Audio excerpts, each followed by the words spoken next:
Ja, grüß euch beieinander und einen Sakrischgurden. Jetzt Kasperl. Ja, ich hab mal wieder ein bisschen schleifen lassen in letzter Zeit. Mich hat's so überhaupt nicht bockt. Mich hat's so ich habe jedes Mal laut aufgestöhnt, wo ich gesehen habe, oh scheiße, der dicke fette Pfannkuchen hat schon wieder irgendwas hochgeladen. Oder war wieder am Streamen oder sonst irgendwas, weil es immer derselbe Chaos war. Es war immer derselbe Schmutz. Zwischendurch hat ihm offensichtlich der eine Buddy von ihm da die Freundschaft gekündigt. Entweder weil er keinen Bock auf den Hate hatte oder weil er tatsächlich sich informiert hat und festgestellt hat, was der Rainer für ein, in Anführungsstrichen, Mensch ist. Jetzt ist mir aber heute von einem guten Freund ans Herz gelegt worden, hier der Streamende von heute ist nicht nur hochutopisch, sondern auch noch heftigst daneben. Ich habe schon ein bisschen reingelurrt auch, ja, und auch feststellen dürfen, ist heftigst daneben. Ist jetzt der zweite Teil von dem Streamer. Und dauert halt relativ lang. Die ganze Gaudi geht hier. Hier ist das von dem anderen Dude noch dran gehangen, mit dem wir da am Streamen waren. Die ganze Gaudi geht eine Dreiviertelstunde. Erste Minute habe ich schon übersprungen, weil da hockt er da und hustet in die Kamera.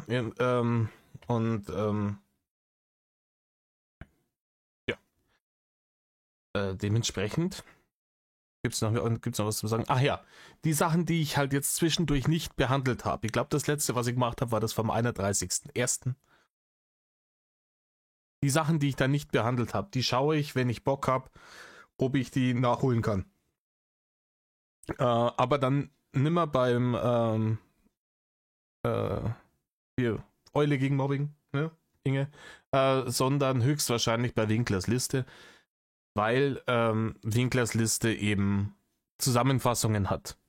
Und ich bin ganz ehrlich, Leute, ich habe in letzter Zeit so wenig Bock, dem eine Dreiviertelstunde beim Husten und Räuspern zuzuhören, wie er durch irgendwie entweder im Hotelzimmer sitzt oder durch Berlin wongelt und die ganze Zeit bloß hier Schnörres im Gesicht, danke für eure Unterstützung, ich bin so abend dran, bitte gebt mir Geld, ich bin in Köln und nicht in Berlin oder sonst oder auf dem Mond oder leck mir am Arsch.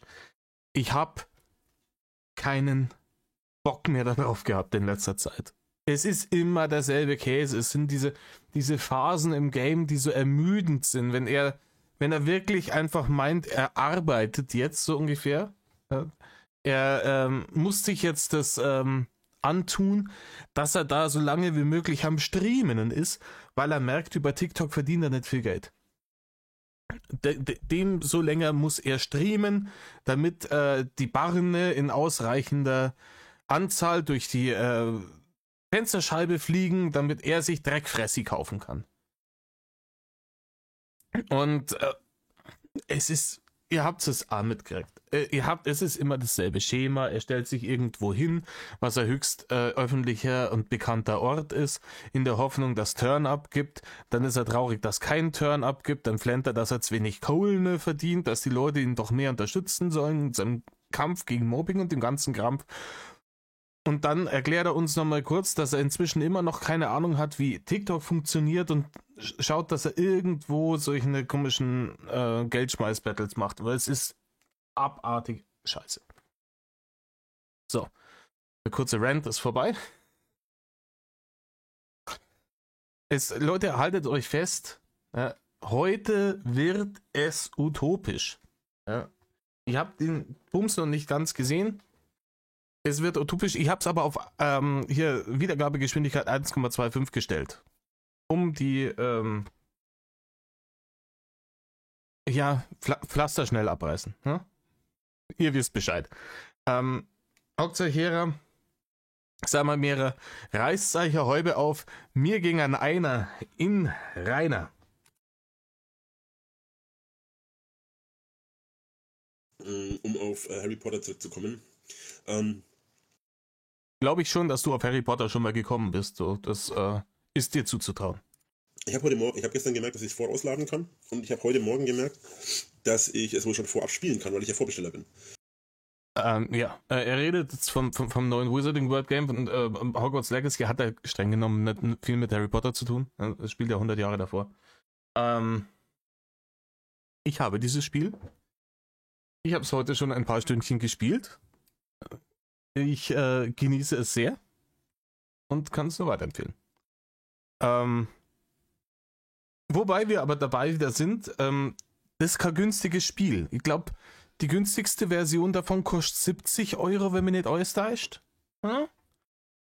Also das ist jetzt keine Anschaffung, die man sich schnell mal leisten kann, wenn man angeblich gar keine Kohlen mehr hat und ganz dringend darauf angewiesen ist, dass einem irgendwelche Dullis im Internet auf TikTok mit Barne beschmeißen.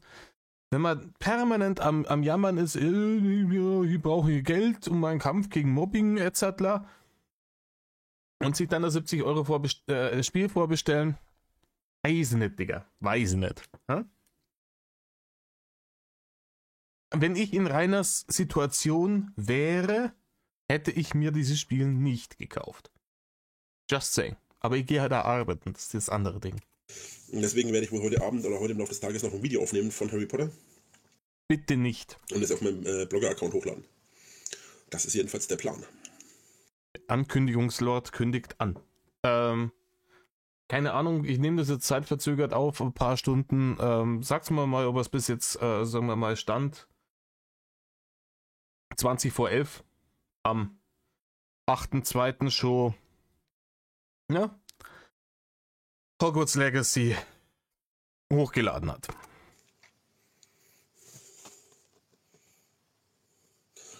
Ich spiele Harry Potter schon seit gestern. Ja, Guido, ich habe das erst heute erfahren, dass das überhaupt geht.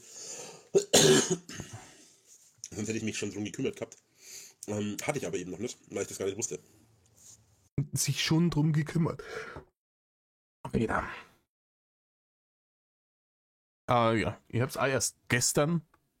Aber ich bin ein alter Mann, gell? Also ich habe mir die Scheiße, die Disk-Version vorbestellt, so. Also, ne? Ich hätte das schon früher spielen können, aber ne? Disk-Version ist erst gestern gekommen. Von daher musste ich noch warten. So, lass mich mal kurz spicken. Aber ein kurzes, ich mache normalerweise selten politische Statements, wenn es nicht um den Dicken da geht. Jeder, der der Meinung ist, dass stinknormale Twitch-Streamer, so wie Gronk oder sonst irgendwer, dafür gecancelt gehören, Hogwarts Legacy zu streamen, weil J.K. Rowling irgendwann irgendwas gesagt hat, was ihnen nicht passt, sollen sich gewaltig ins Knie ficken. Da dürft ihr mich gerne zitieren. Wer auch immer aufgrund von so einer Pipifax-Scheiße sagt, hier, diese Leute canceln, die sollen sich gewaltig ins Knie ficken. 16 Minuten. Ja. Ich hau mir gerade auch so diese Ricola Holunder rein, damit ich da ein bisschen, damit es meinem Hals ein bisschen besser geht. Oh, Rainer, Medizin würde ich nehmen, damit es dem Hals besser geht. Da gibt's richtig, du hast dann Husten, dann nimmst, was weiß ich, ja, es ist ACC, irgend so ein Klump. Die Ricola ballert das hinein, weil die hat zu 99% aus Zucker gemacht sein. Das ist der Punkt. Die befriedigen die Zuckerlust.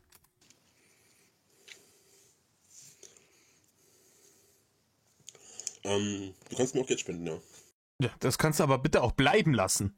Im Übrigen, ich sollte mir die Scheiße jetzt in Zukunft immer auf 1,25 anschauen. Ich habe das, wo ich reingeschaut habe heute Nachmittag, auf 1,5 laufen lassen. Da war es mal ein bisschen zu flott.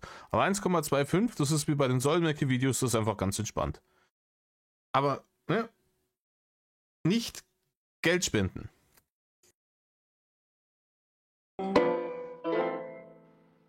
Hi.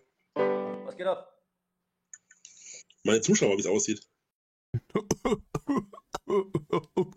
Ihr gedacht, alles bis auf den Frosch. Ihr kennt den Spruch. Na, jetzt kommt der Hauptprotagonist des heutigen Streamens ins Bild. Von dem, was ich gesehen habe. Na? Entwickelt sich das hier zu einem Schnelldurchlauf von kennt Rainer nicht zu Is a Hater. Also von dem, was ich gesehen habe, weil Rainer sich einen Haufen Scheiße leistet. Es ist natürlich, ich kommentiere das jetzt unter dem Aspekt, also dass ich sage, ich nehme mal an, der kennt ihn tatsächlich noch nicht und wird jetzt zum Hater. Die Möglichkeit besteht natürlich immer, die möchte ich nicht ausschließen, so wie bei jedem, der in seine Streben kommt, dass der Dude den vorher schon gekannt und vorher schon gehasst hat. Möglichkeit besteht. Ja, und dass er sich jetzt hier so eine Bibelband-Nummer zieht, ist alles möglich. Ich mache in dubio pro reo und werde es dementsprechend kommentieren. Oh, jetzt will noch jemand mit. Meine Zuschauer, wie es aussieht. Ach so. Jetzt will noch jemand mit rein anscheinend. Vor allem, weil ich glaube, irgendwie später nennt er ihn mal kurz Rudi. Oh, zu spät.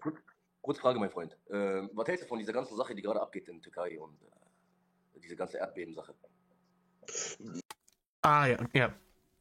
Ja, das war das Thema, war das gestern dieses Erdbeben in Türkei und Syrien, wo anscheinend wirklich Tausende von Menschen gestorben sind.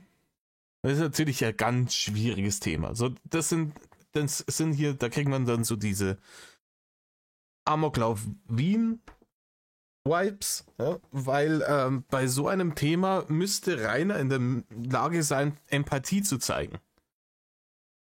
Und das erlaubt sein krankhafter Narzissmus nicht. Und das ist ein Riesenproblem.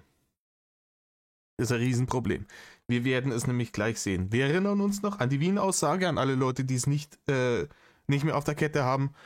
Rainer hat damals im Discord, als sich Leute über diesen Amoklauf in Wien 2000, was war das, 20 oder 21, unterhalten haben, gesagt, so ungefähr, sie sollen das Maul halten, weil ihn interessiert das nicht, wenn irgendwo irgendwelche Leute sterben, weil bei ihm ist jeden Tag Amoklauf. Habe ich gar nicht mitbekommen, ehrlich gesagt. Und ich hab, wo ich das in den Nachrichten gehört habe, ich schon gesagt, ich bin gespannt, wann jemand Rainer das aufs Brot schmiert und was er dann dazu sagt. Aussage wahrscheinlich juckt mir nicht, bei mir ist jeden Tag Erdbeben oder sowas. Ich krieg sowas immer relativ selten mit, weil ich eigentlich keine Nachrichten verfolge tatsächlich. Ach so. Mein Leben zurzeit sowieso sehr schwierig ist alles. Und da habe ich jetzt im Moment überhaupt keine Ahnung, was da abgeht. Irgendwas ist da passiert, aber mein Leben ist schwierig, deswegen ist mir das scheißegal, weil ich ladidadidadida. Okay, weil da sind auf jeden Fall über 10.000 Menschen gestorben. Ach du Scheiße. Die Aussage kann ich nicht nachprüfen, ich glaube dem das jetzt einfach mal bei so großen Katastrophen. Aber jetzt muss er aufpassen. Ach du Scheiße. Na, vollkommene Gleichgültigkeit in seinem Blick, als er ach du Scheiße sagt. Denkt euch einmal nur Rainers Gesicht jetzt gerade. Ohne den Background, was ihm gerade gesagt wurde, was er darauf geantwortet hat, ohne den Ding. Was denkt ihr euch? Was denkt ihr? Der sitzt doch da, wie Leute auf einer Party, denen ihr Kumpel mit 10 halben Bier irgendein YouTube-Video zeigt, auf das sie gerade überhaupt keinen Bock haben, dass sie langweilt as fuck. So sitzt er da, oder? Das ist der Gesichtsausdruck. Ne? Über 10.000 Menschen. Und auf gut Deutsch gesagt, ich fuck mich einfach nur ab über die Menschen, die hier auf TikTok live sind und Menschen, ne? Die selber Familie dort haben, aber trotzdem, wie soll ich sagen, wegschauen. So, weißt du, was ich meine? Ja, klar. Weil im Endeffekt... Nein, weißt du nicht, Rainer. Man hat ja eine Plattform, so wie ich jetzt zum Beispiel auch gerade nutze, eine Plattform, weil im Endeffekt, ich mache Musik, weißt du? Ich mache auf meiner Plattform einfach Musik und ich nutze es im Endeffekt auch aus. Ich meine, was habe ich denn zu verlieren? So, weißt du, was ich meine? Ja, klar. Also deswegen kann ich dir auch nur ans Herzen legen, wenn du was erreichen willst, kannst du es. Du hast eine Reichweite, wie viele sind gerade bei dir drin, mein Lieber? Das brauchst du mir nicht sagen. Kennst du Drachenlord?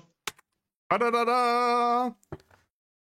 Wie schön subtil er das Thema gewechselt hat. Es ist großartig. Hey, Du, ich habe da ein Thema, darüber würde ich jetzt gern mit dir reden in diesem gemeinsamen Streamen. Es erinnert mich so krass an alte YouNow-Zeiten. Es erinnert mich so krass an alte YouNow-Zeiten. Und dann, jo, das und das ist passiert, so und so viele Leute sind gestorben. Du kannst jetzt hier deine Reichweite nutzen, um darauf aufmerksam zu machen, die Leute vielleicht dazu zu bringen, da zu spenden, etc. Rainer, okay, ja, krass. Kennst du Drachenlord? Hier kommt Punisher 1001. Der hört hier eh nicht zu. Drachenlord? Ja. Einer der meistgehatetsten YouTuber Deutschlands. Einer der Menschen, der aufgrund von diesen Leuten sein Haus, sein Grundstück, den Großteil seiner Familie und seiner Freunde verloren hat. Es ist ihm vollkommen egal. Es ist so brutal. Es ist ihm vollkommen wurscht. Ja? Es ist ihm wurscht, worüber der andere reden will. Es ist ihm wurscht, was da passiert ist. Es ist ihm wurscht, dass da Menschen gestorben sind. Es ist ihm alles scheißegal. Er will jetzt seine Schallplatte runterseiern. Hier die ganzen Hater und so und die haben mein ganzes Leben kaputt gemacht, ein Haus verloren, Ladidadi. Es ist widerlich. Und momentan geldtechnisch total am Arsch ist. Ja, jetzt darfst du raten, wer es ist. Und wer ist das? Ach, du bist das? Ja. Okay, das mein Wenn du Beileid. Lust hast, beschäftige dich mal ein bisschen, google das mal. Gibt viele Lügen über mich, die verbreitet werden. Vor allem aktuell wird viel Blödsinn erzählt. Ich habe auch Sachen falsch gemacht, definitiv. Habe mich dafür immer wieder entschuldigt. Interessiert nicht. Bin im Laufe des letzten Jahres aus 28 Hotels geflogen. Komme nirgendwo mehr unter, kriege keinen normalen Job, kriege keine normale Arbeit, kriege keine normale Wohnung. Ja. Guck mal. Es hat halt nichts mit dem Thema zu tun. Jeder Kollege da rechts kommt rein, sagt so und so, Rainer, ja, aber bei mir, können wir vielleicht mal über die wichtigen Dinge im Leben reden? Also, me, myself and I. Über die Haters haben wir alles weggenommen, ne? Viel schlimmer? Jeder hat in seinem Leben einen Schicksalsschlag, ja? Da sind wir uns alle einig. So, wie man damit umgeht, ich meine, guck mal, im Endeffekt, das, was du gemacht hast, das weißt du am besten. Ja, klar. Ja? Das weißt du und Gott weiß das. Und dafür wirst du dich am Ende rechtfertigen müssen. Glaub mir. Und glaub mir, die ganzen Leute, die dir sagen, ja, du bist so und hier und da und dies. Scheiß einfach drauf. Ob du, nehmen wir ein Beispiel, ob du im Knast gesessen hast, interessiert keinen. Verstehst du? Das hat keinen zu interessieren, das geht nur dich was an. Ja. So, aber dass wir jetzt vom Thema abweichen, ich meine, guck mal. Aber dass wir jetzt zum Thema abweichen, genau das ist das, was der liebe Rainer nämlich will. Im Übrigen, um es euch nochmal zu zeigen, hier, 1,25, da sind wir, Ding. Die sind beide nicht die schnellsten Sprecher, sagen wir es mal so. Jetzt gerade, jetzt stell dir mal vor, du stehst vor deiner Haustür und du siehst, wie dein Haus einfach in Brüche geht. So, weißt du, was? Rainer, das hast du nicht gesehen. Das Haus, das dann in die Brüche gegangen ist, war nicht mehr dein Haus, als es abgerissen war. Du hast zwar alles dafür getan, dass es bruchreif war, als es verkauft hast, aber es ist nicht mehr dein Haus gewesen, als sie es abgerissen haben. Was für ein Gefühl. Ja, weiß ich tatsächlich. Weil die letztes Wenn Jahr dein Haus- mein Haus abgerissen haben. Die haben es abgerissen, das ist was ganz anderes. Im Endeffekt, okay, du hast es auch verloren. Mein herzliches Beileid. Ja, aber die haben es abgerissen. Weißt du, wie du es vergleichen könntest? Hätten die Scheißbude abgerissen, wo du deinen fetten Arschloder drin geparkt hast. Dann könntest du es vielleicht vergleichen, wenn es ohne Vorwarnung passiert wäre und du hättest kein Geld dafür gekriegt. Ja? Wenn die Gemeinde, und wer hätte es ihrer Verdenken kennen, gesagt hätte, Ruhe, ja? Schnauze voll, wir reißen ihm jetzt die Hütte über seinem Fettgrind ab. Dann könntest du das vergleichen, Rainer. Ansonsten hat's geschmeidiger mal der Schandmaul halten dürfen. Aber im Endeffekt sitzt du gerade unter einem Dach. Aber was ist, wenn du unter Trümmer liegst? Natürlich, das ist beschissen, klar. Ich will das auch gar nicht abwerten. Ich will das auch gar nicht abwerten. Ich meine, Doch, Rainer, doch, das willst du, das tust du gerade.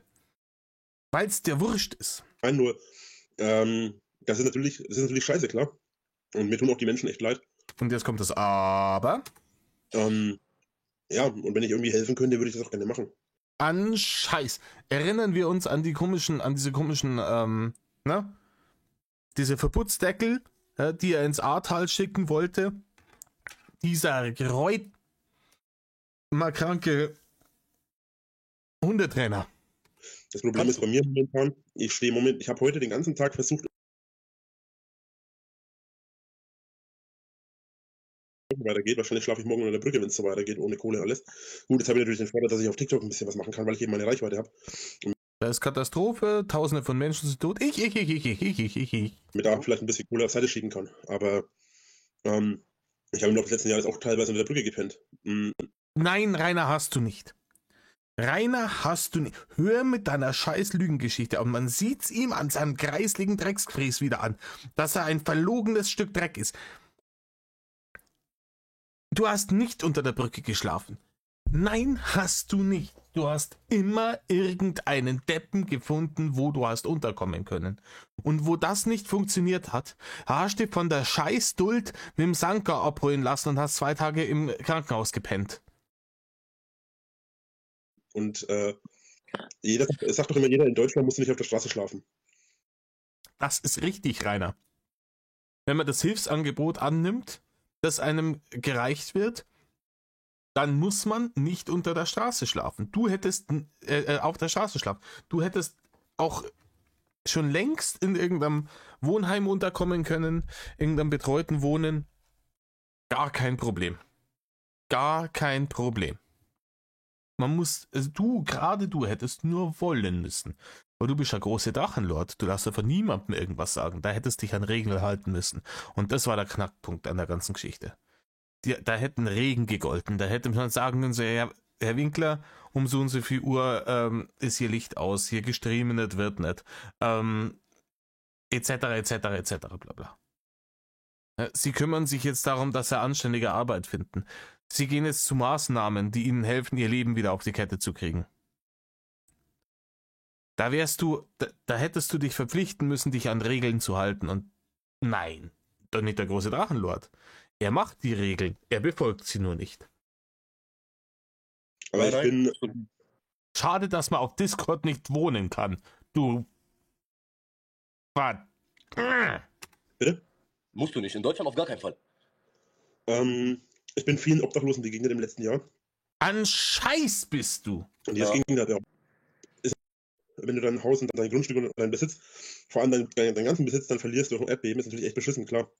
Und das wertet ja auch, das ist ja auch nicht abwertend oder aufwertend oder sonst was, wenn man dann irgendwie was Besseres hat oder nicht. Und ich bin sowieso minimalistisch veranlagt, so, weißt du? Ich bin froh, wenn ich Internet habe, um meine Arbeit, meine Videos zu machen, meine Streams zu machen für die Leute, die unter Mobbing leiden, weil viele sich dadurch gestärkt fühlen. Und wenn ich ein Dach über den Kopf habe und was zu essen. Da muss man ihm dazu sagen, er kommt klar mit wirklich wenig, hat er die letzten 10 Jahre bewiesen. Streng genommen reicht es ihm tatsächlich, wenn er ein Dach über dem Kopf hat und fürs Daddeln mit Geld beworfen wird. Weil daddeln tut er sowieso den ganzen Tag und wenn er sich währenddessen noch mit Geld bewerfen lassen kann, damit er sich unseren täglich Döner gib uns heute leisten kann und vielleicht nur, keine Ahnung, wie viel Kilo Ofenkäse und billigste Fleischwurst, dann ist er glücklich. Zucker darf nicht fehlen. Ja. Es muss auch nicht genügend Geld sein, dass man einmal am Tag zum Bäck mit dem Taxi fahren kann, für 50 Euro Dreck einkaufen und wieder zurück. Dafür muss auch nur reichen. Aber dann,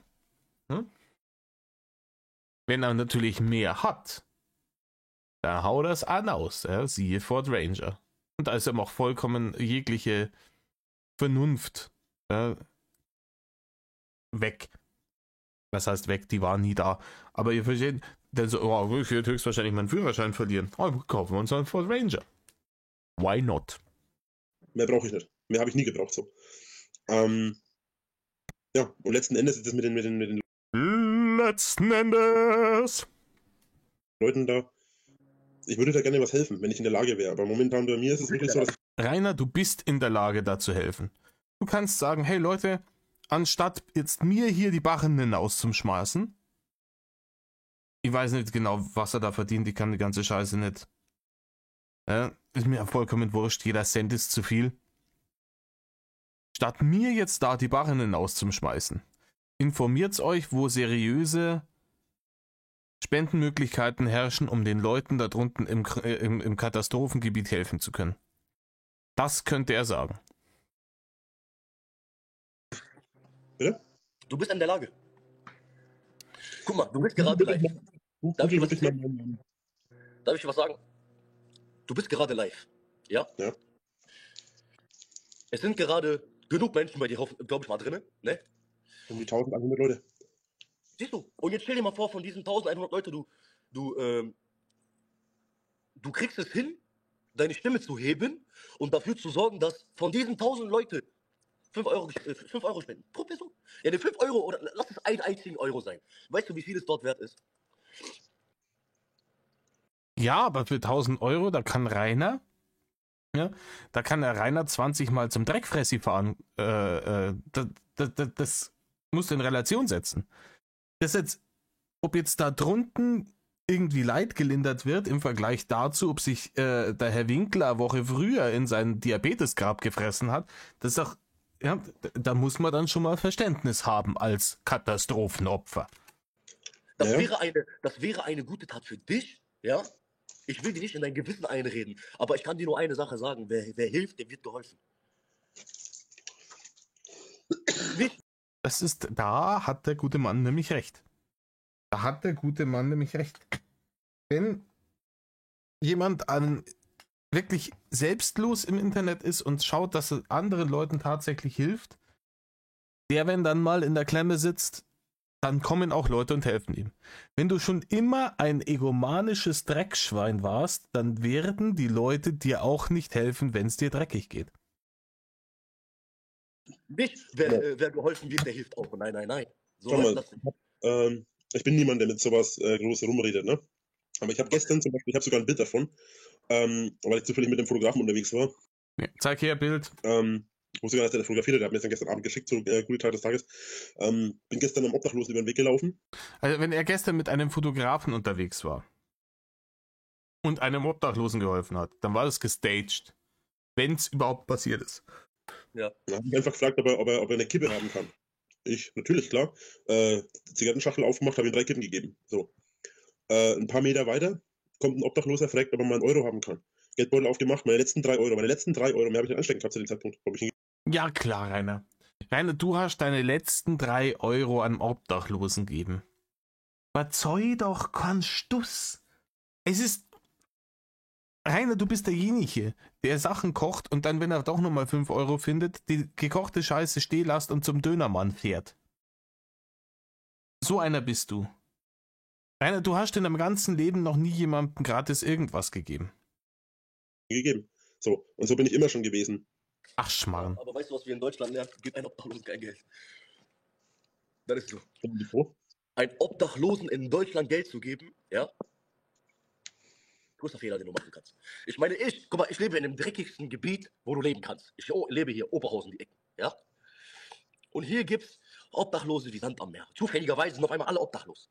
Ich meine, bei mir kommt es halt immer an auf der Straße, wenn mich Leute anbetteln, wenn da diese offensichtlichen Maschen geschoben werden, so dieses so tun, als wäre man irgendwie Invalide oder der Hund ist nebendran und man macht da einen auf.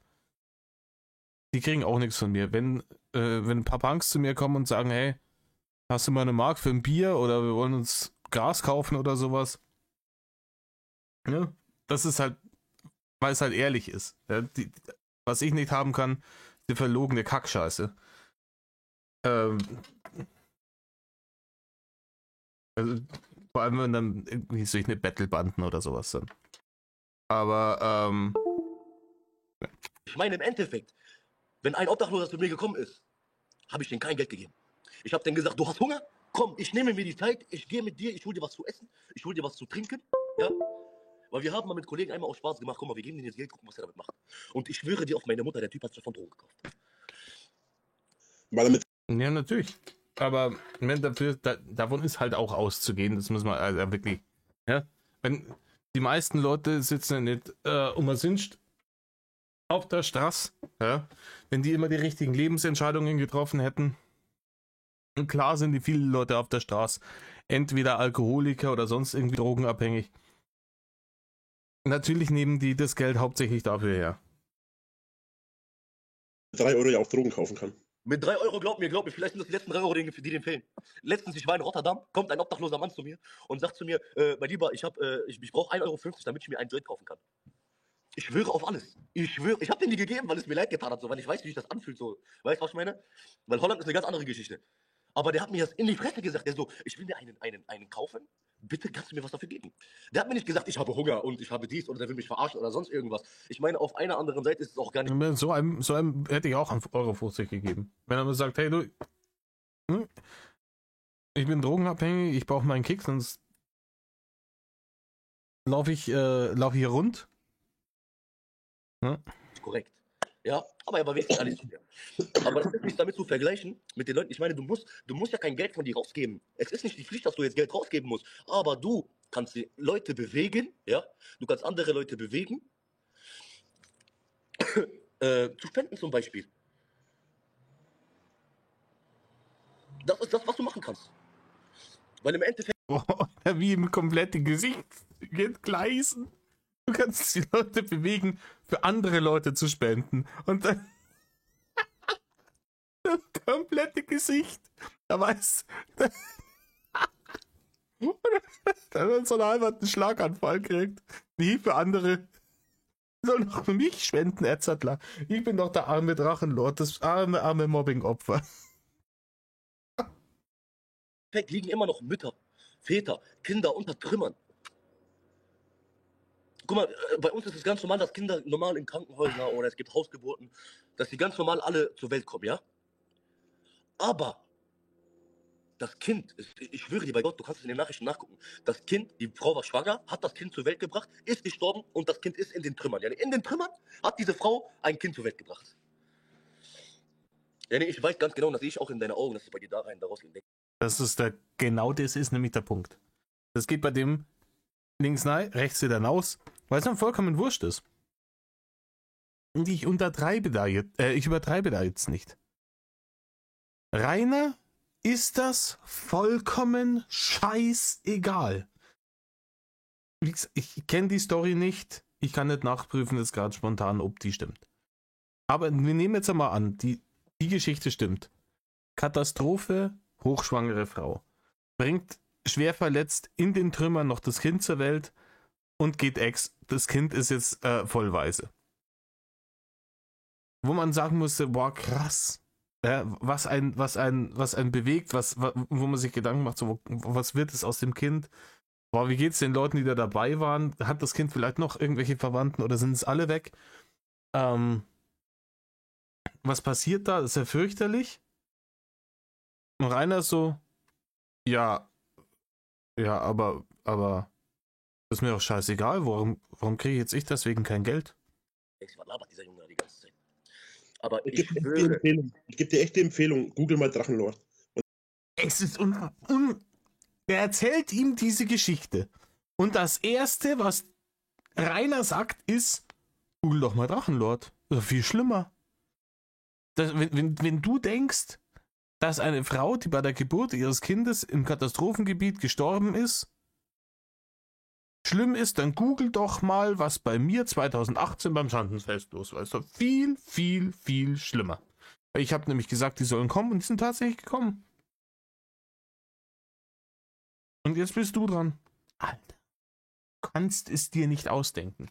Und dann schau mir nochmal in die Augen und behaupte nochmal, dass es zum einen Ohr rein und zum anderen rausgeht. Ich meine nicht im Sinne von, dass du nicht helfen willst, um Gottes Willen, ja nicht um dir irgendwelche Sachen an den Kopf zu werfen. Aber du denkst, ich habe gerade meine eigenen Probleme. So. Weißt du warum? Weil wir Menschen eine egoistische Seite in uns haben, das ist auch nicht verkehrt ist. Es ist. Guter Mann, Rainer hat keine andere Seite. Rainer hat nur diese egoistische Seite. Ausschließlich. Ist nichts Verkehrtes. Aber mein Lieber, wenn du Hilfe in einer Situation brauchst, dann musst du auch Hilfe geben. Wenn ich ein Egoist wäre, würde ich darauf scheißen, dass die Leute rausfinden, in welchem Hotel ich bin. Dann würde ich nicht mit Hintergrund streamen. Hä? bitte was? Kann mir jemand erzählen, wo da die Logik ist? Wenn er ein Egoist wäre, dann würde er drauf scheißen, ob die Leute rausfinden, wo er sich gerade aufhält.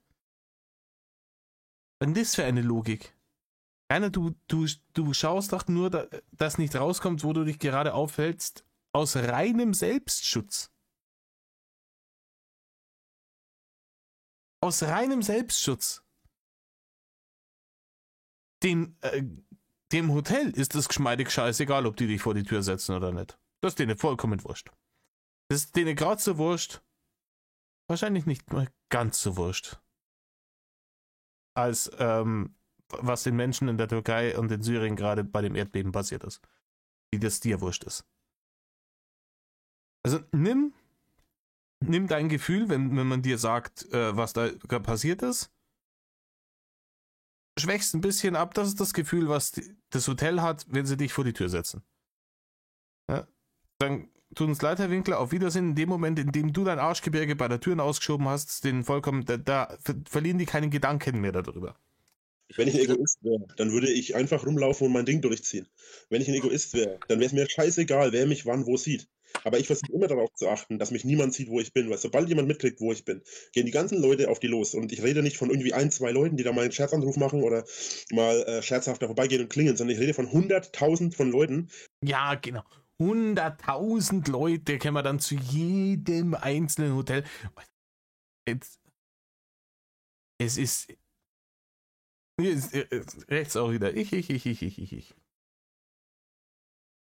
Hunderttausende von Leute greifen die an. An Scheiß. Die da Klingelstreiche machen, indem sie anrufen. Reale Leute, die vor die Haustür gehen. Ich rede von Menschen, die da Tausende von Pizzas an eine Adresse schicken. Ich rede von Menschen, die zu Tausenden dann Feuerwehr. Nein, es hat noch nie irgendjemand 1000 Pizzen irgendwo hinbestellt, wo du warst. Ich glaube, es hat noch nie irgendjemand 1000 Pizzen irgendwo hinbestellt, wo irgendjemand war. Weil es nicht möglich ist, 1000 Pizzen auf einmal zu bestellen. Es geht nicht. Wie stellst du dir das vor, dass die beim Domino's anrufen und sagen, ja, hallo, hier Winkler, da und da im Hotel, ich hätte gern bitte jetzt 1000 Pizzen. Und die sagen, ja klar, heute ist ein bisschen viel los, kann eine Dreiviertelstunde dauern. Oder was glaubst du, wie das... 1000. Es ist noch nicht einmal in die dreistellige Richtung gegangen. Krankenwagen und so weiter anrufen. Ich rede von Menschen, die da absolut über Leichen gehen. So. Da ist noch nie einer über Leichen gegangen. Der Einzige, der über Leichen geht, der bist du. Das ist das Problem. Und das größte Problem ist, dass die letzte Leiche, über die du gehst, deine eigene ist. Und du hast recht, ich habe meine eigenen Probleme und das habe ich, und das so denke ich auch, das ist richtig. Aber ich sag dir auch noch was. Ich bin der erste Mensch, der hilft, wer der helfen kann. Das ist gelogen, Rainer. Es ist vollkommen gelogen. Nur meine Situation ist die. Die Situation. Dass mein Fall, meine Situation. Ich. So beschissen, wie sich das jetzt anhört, das ist einzigartig. Den habe ich weltweit, gibt es diesen Fall. Das stimmt nicht. Schau dir mal das eine Video von Just Nero an. Es gibt dich in weiblich in Amerika mit deutlich noch mehr Hatern als hier. Nicht. Schon gar nicht in der Größenordnung. Jetzt wirklich. Das ist wirklich, du musst dich wirklich mal damit beschäftigen. Es wird so viel Blödsinn über mich erzählt, dass ich auf Kinder stehe oder so ein Scheiß. Dass ich mit Tieren Umgang habe. Ja, wo das bloß alles herkommt, Rainer, das ist vollkommen aus der Luft gegriffen. Hat gewiss nicht irgendwie die Ursache darin, dass du solch eine Scheiße verbreitet hast, oder? Oder, Rainer, soll ich's nochmal einblenden? Es gibt Menschen, die da, ich weiß gar nicht, was für einen Scheiß alles abziehen. Weißt du? Und das kannst du dir nicht vorstellen. Das ist wie in einem Film. Das ist wie in einem Film. Nur, dass es kein Happy End gibt. So. Ja, und da jetzt im Katastrophengebiet, da gibt's ein Happy End, oder? Das ist auch wie im Film. Aber es ist halt nicht wie bei Dumm und Dümmer, so wie bei dir, sondern es ist eher wie bei Roland Emmerich. Von diesen Menschen. Ich erwarte gar nichts von irgendjemandem auf der Welt, weil letzten Endes kannst du von niemandem nichts erwarten. Rainer, doch, du erwartest von den Leuten, dass sie dir das Geld hinten nachschmeißen, damit du dein Lotterleben weiterführen kannst. Ohne auf irgendwelche Konsequenzen Rücksicht nehmen zu müssen, die sich dadurch ergeben. Das erwartest du. Du erwartest von der kompletten Menschheit, dass sie dir dein Fettarsch hinten nachtragen den ganzen Tag und dir dein Ego streicheln. Das erwartest du. Nachgewiesenerweise. Du kannst nur selbst dein Ding durchziehen.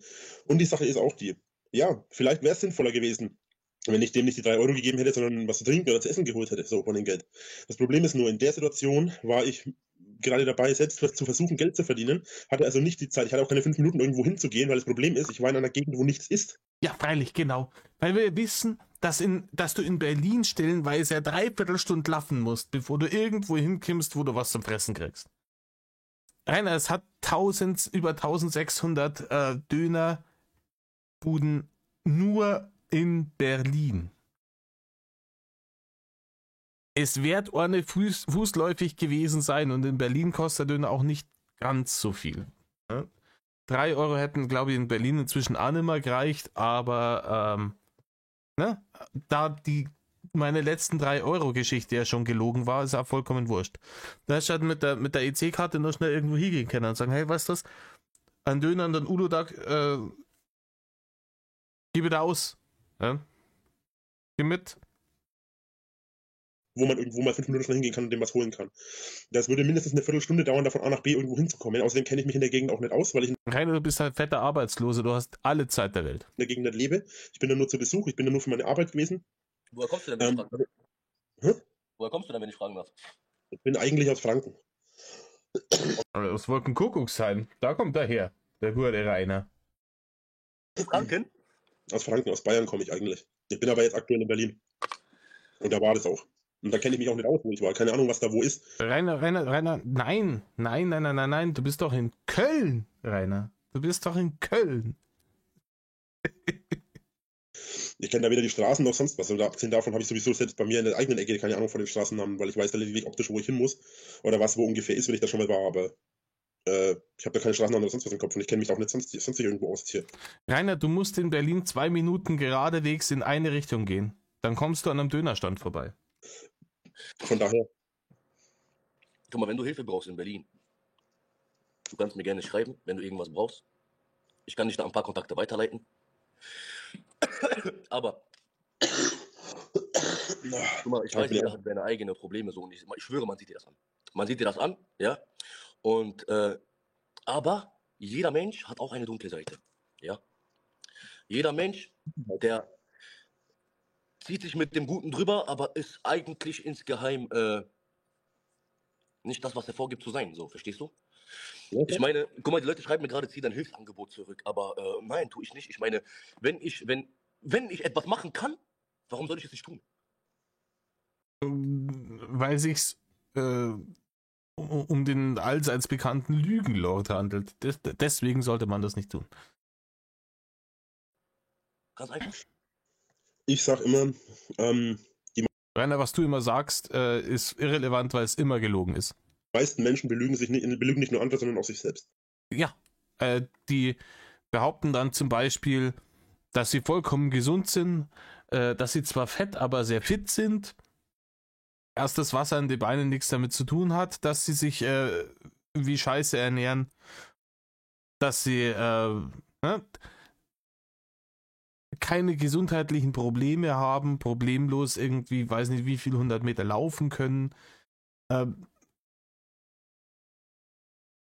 die meisten Leute belügen sich selbst. So. Und auch ich lüge. Dass sie mehr Fans als Hater haben. Hier und da. Ich lüge vor allem oft über meinen Aufenthaltsort, wo ich bin, Rainer, du lügst, wenn du dein fettes Schandmaul aufmachst. Jetzt sind wir mal ganz ehrlich. Du lügst in 99% der Fälle, wenn du dein Maul aufmachst. ich mache, was ich mache und so weiter, damit diese Leute nicht auf mich nicht losgehen, sondern auf die Leute um mich herum, die Hotels, die Krankenwägen, alles, was ich so erzählt habe, halt was sie sonst normalerweise so angreifen. Bei mir unter den Franken komme ich teilweise in der Gegend, wo ich lebe oder gelebt habe, komme ich nicht mehr in irgendein Hotel, weil ich überall schon rausgeflogen bin, weil diese Leute da so einen Terror gemacht haben. Ich habe zwar nichts gemacht, aber der ganze Terror, den die da veranstaltet haben... Doch, Rainer, doch, du hast da eingecheckt, wohlwissend, dass da dieser Terror dann passieren würde. Wohlwissend, dass du die Ursache für diesen Terror bist. Die alle dazu veranlassen, dass ich rausgeschmissen werde. Und das ist der Grund, warum ich über meinen Aufenthaltsort lüge. So. Aber viele belügen sich auch oft selber. Ich sag mal so, im Normalfall wird kein Mensch von sich selbst sagen, dass er schlecht ist. und das wirklich ernst meinen. Jeder Mensch hat eine dunkle Seite, das ist richtig. Aber wir Menschen belügen uns auch selbst und versuchen unser eigenes Ich vor uns selbst zu rechtfertigen. Ja, Rainer, da bist es, wenn Leute der Selbstreflexion mächtig sind, dann können die auch außerhalb von einem Schwarz-Weiß-Denken sich selber einordnen. Die können dann zum Beispiel sagen, was weiß ich saufe ein bisschen viel, dafür, keine Ahnung, bin ich immer auf Abruf, wenn Freunde von mir was brauchen. Oder was weiß ich, ja? Ich fresse ein bisschen viel, aber dafür bin ich fleißig. Ja, oder dafür spende ich oder was weiß ich. Diese Schwarz- und Weiß-Denkerei, die funktioniert meistens nicht, außer bei dir. Weil du tatsächlich ein Mensch bist, der nicht eine positive Eigenschaft hat. Nicht eine. Mit dieser und dieser Handlung, mit diesem und diesen Sachen, die wir gemacht haben und so weiter und so fort. Genau. Und das ist nämlich so die Sache. Die Sache ist die. Ich habe auch hier und da mal Blödsinn erzählt, ich habe hier und da auch mal irgendwas Blödsinn gemacht. Du hast hier und da mal, jetzt schlagt's dann gleich 13. Er hat hier und da mal Blödsinn erzählt. Er hat... Unfassbar. Aber ich bin teilweise auch Entschuldigung. Ich bin auch teilweise Unterhaltungskünstler. Er ist Unterhaltungskünstler.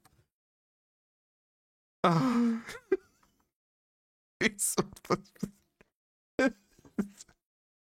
Ja, also das, wo er den Luan gegen die Duschwand gepömpelt hat und dann Hurra die Gams, das sehr, sehr, sehr unterhaltsam.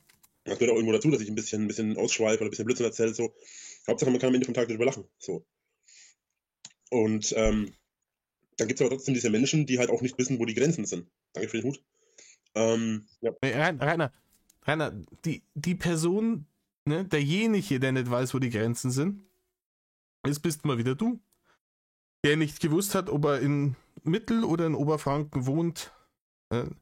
Der nicht gewusst hat, wo die Grenze von seinem eigenen Grundstück aufhört. Es ist... ja.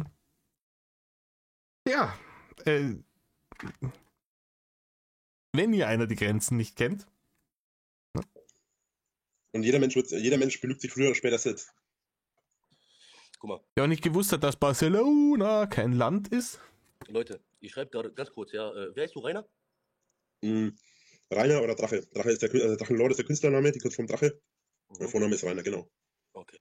Ganz kurz, Rainer, ja. Leute. Ich schreibe gerade, dass er diese Hilfe nicht verdient und dies und das. Ja, da haben Sie aber auch recht. Ich meine, wenn ihr das, was ihr gerade hier reinschreibt, ja, wenn das gerechtfertigt ist, was ihr gerade hier reinschreibt, dann braucht eine Person noch mehr, anstatt noch weniger. Schwierig, mein Freund. Denn wie könnt ihr, die gerade im Bett liegen, ja, oder die gerade irgendwo sich einschlackern, Sachen über einen Menschen schreiben? Ich meine, ich habe auch viele Sachen gemacht. Ich meine, vielleicht nicht die Sachen, aber ich habe auch viele Sachen gesagt. Ich weiß nicht, was du getan hast, dass die Leute mir so gerade etwas reinschreiben, aber... Elisabeth, Tina, Code Mieters wird eingeleitet in 3, 2, 1. Jeder sieht es anders. Also es gibt Leute, die haben Sachen über mich erzählt, die nicht stimmen. Kommt doch eher selten vor. Rainer, die Sachen, auf die du jetzt raus willst, die sind schon wahr. Egal, ob es jetzt um die Wassertiere geht oder um die Geschichten mit Kindern oder um die Geschichten mit unfreiwilligem Verkehr oder mit Wien oder wir kennen den ganzen Scheiß. Ja. Was jetzt zum Beispiel? Ja, zum Beispiel die Sache, dass ich eben auf Kinder stehe. Oder die Sache, dass ich eben auf Tiere stehe. Ne? Was zum Beispiel, oder die haben Sachen aus dem Kontext gegriffen. Ich habe irgendwas gesagt, meist im sarkastischen oder im ironischen Tonfall, absichtlich lächerlich. Und dann sagen die, und dann haben die das umgedreht. Bitte? Mich muss man nicht finden. Nein, ich meine hier in die Kommentare, mich muss man nicht finden. Jeder weiß, wo ich stecke. Erzähl weiter, Rudi. Da hat es Rudi bezeichnet. Ich weiß nicht, ob er Rainer tatsächlich kennt. Oder weil es ist dass ihm hier so viele Leute Rudi aus Buddeln reingeschrieben haben. Und manche Sachen halt gesagt, die ich halt anders gemeint habe und die aber dann anders wiedergegeben wurden. Jeder fühlt sich durch irgendwas anderes getriggert. Manche fühlen sich durch meine Weltanschauung getriggert, manche fühlen sich auch getriggert, wie ich denke, was ich sage, was ich mache. Danke für die Hüte, Leute. Ich werde allein schon von deiner kreislichen Fettfotzen werde ich brutal getriggert. Oh, jetzt haut aber nicht raus, ey. Ja. Eine Frage, ich schwöre, das kratzt gerade in mir, ja? Das kratzt gerade wirklich sehr in mir, ich möchte das wissen. Ich hatte jetzt gerade nicht nur einer, sondern sehr viele Leute geschrieben, dass du dich vor irgendwas nackt ausgezogen hast. Ja, Rainer, erzähl doch mal. Wovor? Was hast du? Hä? Ich will das jetzt nicht rein sagen, weil ich stehe nämlich davor. Ja, pass auf. Das war eine Situation, da waren einfach ein paar Menschen, so, und da waren 2 Autos gestanden. Ich habe keine Ahnung, was da war, aber ich war auf den einen Typen von meinem Haus fokussiert. Ich bitte An dich dem nur eine anderen- Sache, mein Freund. Sprich mit Fakten. Oh, der Mann ist nicht umsonst im Internet als der Lügenlord bekannt. Fakten sind nicht seine besten Freunde. Sind Fakten. Das waren 2 Autos vor meinem Haus gestanden und ein Typ aus dem Auto draußen, der mich angemault hat und angeschrien hat und keine Ahnung. Und die ganze Zeit so auf dicke Hose gemacht hat. Und dann habe ich halt einfach mal so die Hose vorne runter und habe gesagt, ja, hier, schau mal, dicke Eier und so, von wegen, ne, die Fresse aufreißen und nichts dahinter. Und das war's. Mehr war er nicht. Und das war ein 50-jähriger Mann oder so. 50-Jähriger. Weil so viele 50-Jährige zum damaligen Zeitpunkt im Drachengame waren. Verzeih doch keinen Schmarren. Rainer, verzeih doch keinen Schmarren. Und im Nachhinein wurde behauptet, dass da irgendwie Kinder oder sonst was auch anwesend waren. Stimmt natürlich nicht. Beziehungsweise vielleicht war in dem Auto was gesessen, aber das weiß ich nicht. Ich habe auf den Typen fokussiert, weil der hat gegen mein Tor getreten, hat dann mein Tor rumgerissen und hat sich da aufgefühlt wie der letzte Psycho, ey. Der Typ hat eigentlich in die Klasse gehört, ey. Ja, und solche Sachen zum Beispiel sind auch so Sachen, die werden behauptet und aus dem Kontext gegriffen und kein Schwein weiß, was da wirklich passiert ist, weil kein Schwein dabei war. Hinterher wurde das dann irgendwo erzählt und dann lauter solcher Blödsinn, weißt du? Ja, also, wenn da kein Schwein dabei war, dann hätte sie das niemals rumgesprochen. Ja? Punkt Nummer 1. Punkt Nummer 2. Erstens bist du schon unglaubwürdig dadurch, dass du permanent lügst. Zweitens ist deine Geschichte schon wieder Hanebüchen. Da ist ein 50-Jähriger, aber 2 Autos aus irgendeinem Grund. Du bist auf deinem Hof gestanden. Dein Hof ist relativ gut nach rechts und links abgeschirmt gewesen. Man kann eigentlich nur von vorne direkt von der Straße hinschauen, es sei denn, du stehst ein paar Schritte weiter vorn, direkt vorm Tor. Und auch dann wird's schwierig. Total abgefahren eben. Wurdest du dafür angeklagt? Nein, weil da ist ja nichts passiert. Da ist nichts passiert. Mir soll nicht für was angeklagt werden, was nie passiert ist in dem Sinne. Ich habe mich ja In dem Sinne ist es nicht passiert. nicht irgendwie hergegangen und habe einen Striptease gemacht oder so ein Scheiß.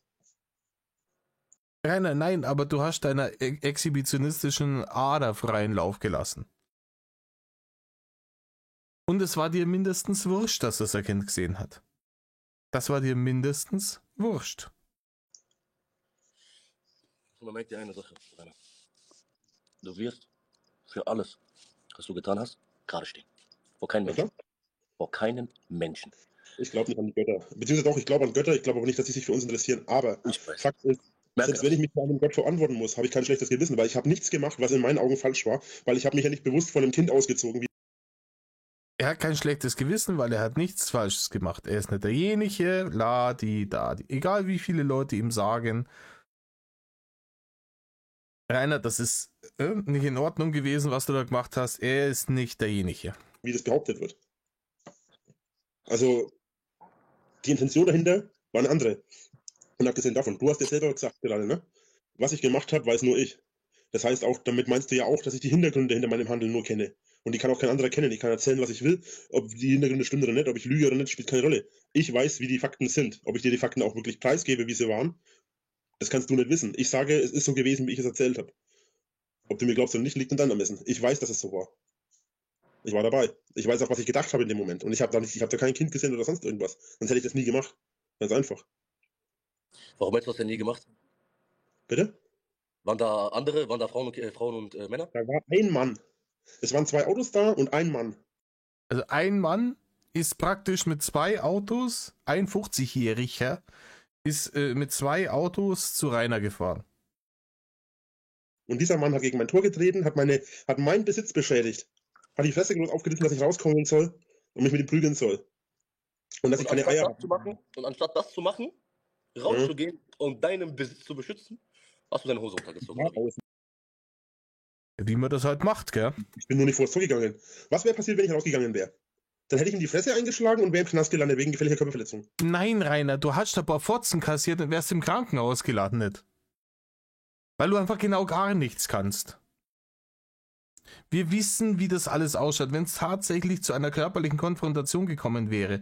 Und der hätte 50 oder 100 sein können, der hätte die verwemst, als gäbe es keinen Morgen mehr. Und du hast 2 Tage später im Krankenhaus aufgewacht und hättest mal gewusst, ob du Mandal oder Weiberl bist. So wäre das passiert. In den Knast wärst du im Leben nicht gekommen. Wärst du nicht? Doch, wäre ich. Ich bin 5-mal angeklagt worden, weil ich das getan habe. Nein. Du bist nicht angeklagt worden, weil du rausgegangen bist und jemandem aufs Maul gehauen hast. Rainer, du bist angeklagt worden, weil du mit gefährlichen Gegenständen aus dem Hinterhalt wie ein feiges Stück Scheiße angegriffen hast. Mit Pfefferspray, mit Pflastersteinen, mit Tassen geschmissen hast, mit Stöcken, mit Äxten, mit dem Bogen auf die Leute geschossen hast. Diese ganze Scheiße. Dich da in dieser scheiß Gebüsch da versteckt hast und Pflastersteine auf die Autos geschmissen. Deswegen bist du angezeigt worden.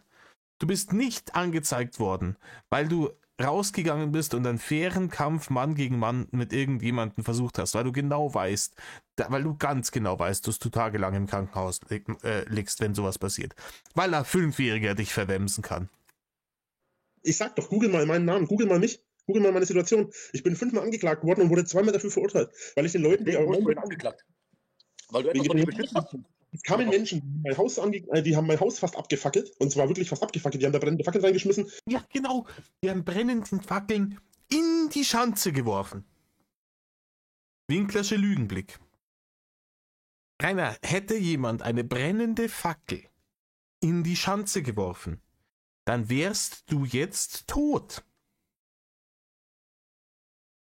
Dieser Müllhaufen hätte gebrannt wie Zunder. Das eure Holz und das ganze Klump, der ganze Sperrmüll, der da drin gelungen und als Brandbeschleuniger die ganzen Plastikverpackungen vom Rewe. Dieser Puff hätte gebrannt, so schnell hättest du gar nicht schauen können. Geschweige denn da rauskommen können. Du wärst schick knusprig geworden, wenn die da tatsächlich brennende Fackeln beim Fenster reingeschmissen hätten. Ein paar Sachen haben sogar Feuer gefangen. Die haben Fenster eingeschmissen, mehrfach. Die sind über den Zaun geklettert, die haben Müll auf mein Grundstück geworfen. Die sind über den Zaun geklettert, sind bei mir fast überall eingebrochen, wo sie einbrechen konnten. Die haben mich körperlich angegriffen und misshandelt. Ich wurde 3-mal mit Messer angegriffen. Ach komm, mit Messer. Jetzt kommt wieder dieses mit Messer und mit Schusswaffen und mit Schlagstöcken und mit Atombomben. Jewish Space Lasers, was weiß ich. Das sind genau selben hanebüchenen Stories von diesem ganzen antisemitischen Dreckspack da. Wie heißt sie? Marjorie Taylor Greene, die eine von den Jewish Space Lasers erzählt. Das ist genauso gelogen wie der Bullshit. 2-mal mit Schusswaffen, 4-mal mit Schlagstock. Oder irgendwas in die Richtung auf jeden Fall. Mit Anthrax, ja. Ich wurde mit Steinen beworfen, da wo größer sind als meine Faust. Weil es genug Leute gibt, die irgendeinen Schwachsinn erzählen. Es gibt genug Leute, die Schwachsinn erzählen und dann gibt es genug Leute, die dann hergehen und das glauben. Und dann aufgrund dieser Fakten, die keine Fakten sind, greifen sie mich an. Abgesehen davon. Du hast vorhin gesagt, jeder Mensch ist, wie hast du es ausgedrückt? Jeder Mensch hat eine dunkle Seite oder so ähnlich. Und irgendwas in die Richtung. Und die Sache ist die. Rainer, da hilft es dann auch nichts, dass du jetzt gerade aussiehst wie so ein Force Ghost aus Star Wars. Die Menschen, die diese Sachen von meiner Haustür abgezogen haben, sind in erster Linie die Menschen, die sich aufgrund dieses Vorwandes, mich wegen irgendwas beleidigen oder angreifen zu können, dann dadurch hinstellen und das machen. Vor Gericht wurde... Rainer, es ist genau andersrum. Es ist genau andersrum. Die Leute wollen dir nicht wehtun und suchen dann einen Vorwand, sondern du gibst ihnen den Grund dazu und dann kommen sie vorbei. wurden 2 Leute als Zeugen geladen, denen ich auf die Fresse hauen wollte. Oder da, wo auch irgendwas passiert ist. Irgendwas ist da passiert. Irgendwas. Was haben die gesagt? Der eine hat wortwörtlich gesagt, ja, wir sind da hingegangen, um Gerechtigkeit walten zu lassen. Dabei hat er überhaupt keine Ahnung von Gerechtigkeit gehabt. Der hat einfach nur Stress machen wollen. Punkt. Der hat da irgendeinen Schwachsinn erzählt, von wegen, Bitte schick mir nichts. es gibt irgendwelche Leute, die irgendwie keine Wohnung finden oder kein Haus finden und so weiter. Und ich wohne alleine in einem 1600 Quadratmeter Grundstück. Ja, das ist geerbt gewesen, war von meiner Familie. Wohnt meine Familie seit, ich weiß gar nicht, wie viele 100 Jahre da. Ja, und jetzt ist es weg. Hat er keine Euro drüber abzugeben. Nach Leute. Rudi, guck mal, Wieder Rudi.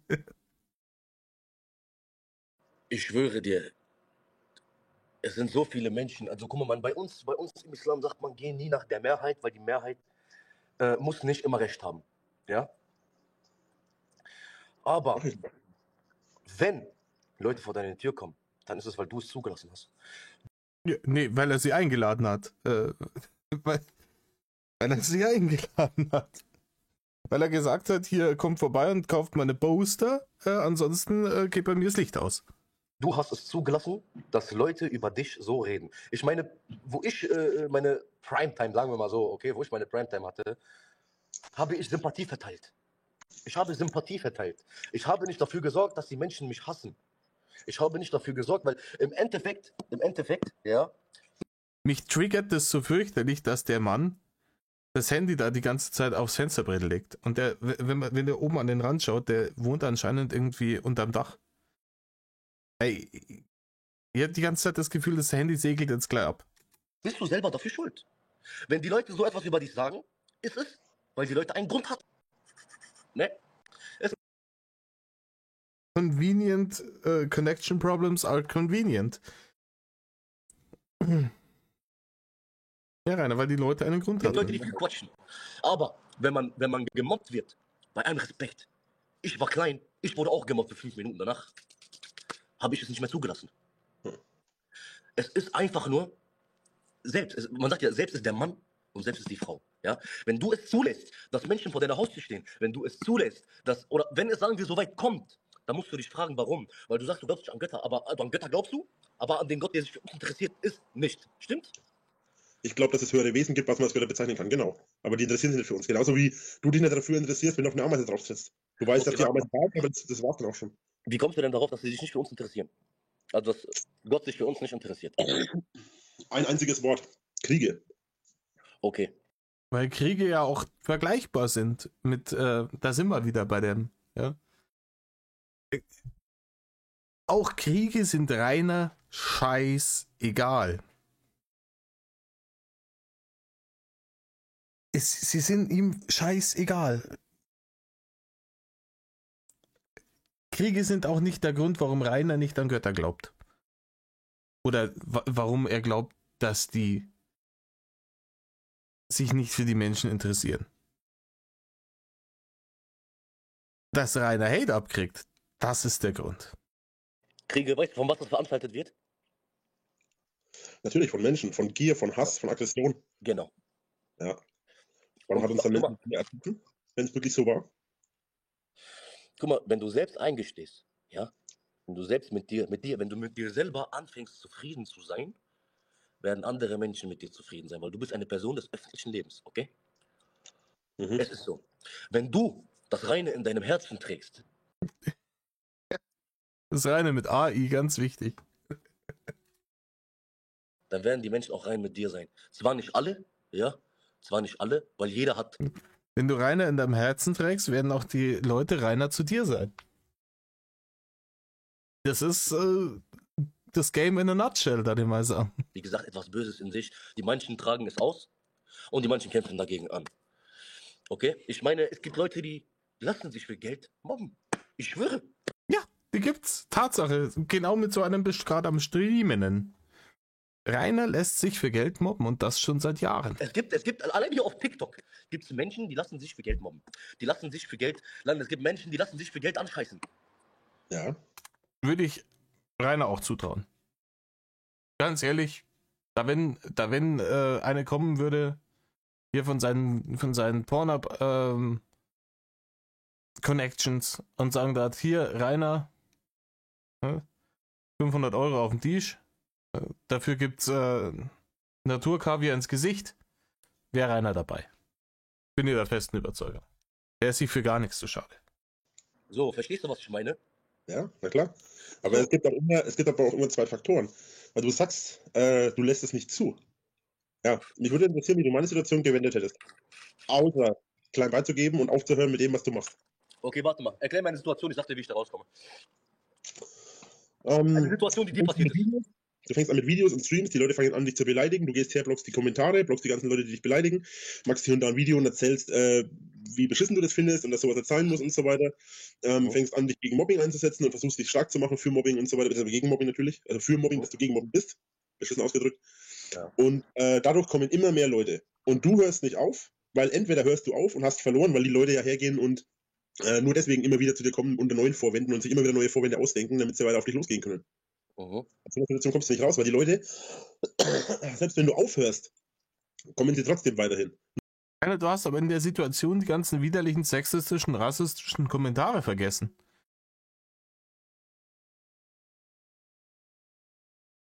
Hast du vergessen zu erwähnen? Nur mit dem kleinen Unterschied, dass du dann zum einen nicht mehr daraus profitieren kannst, weil du nichts mehr damit verdienst, weil du nichts mehr damit machst. Du hast keine Möglichkeit, einen neuen Job zu bekommen, weil die Leute, sobald die rausfinden, wo du wohnst, wo du arbeitest, versuchen die alles kaputt zu machen. Du fliegst in einer neuen Wohnung, oder kriegst das gar keine und du kriegst keinen Job. Rainer, du hast dich noch schon seit 10 Jahren nicht mehr um einen Job bemüht. Und auch davor nicht freiwillig.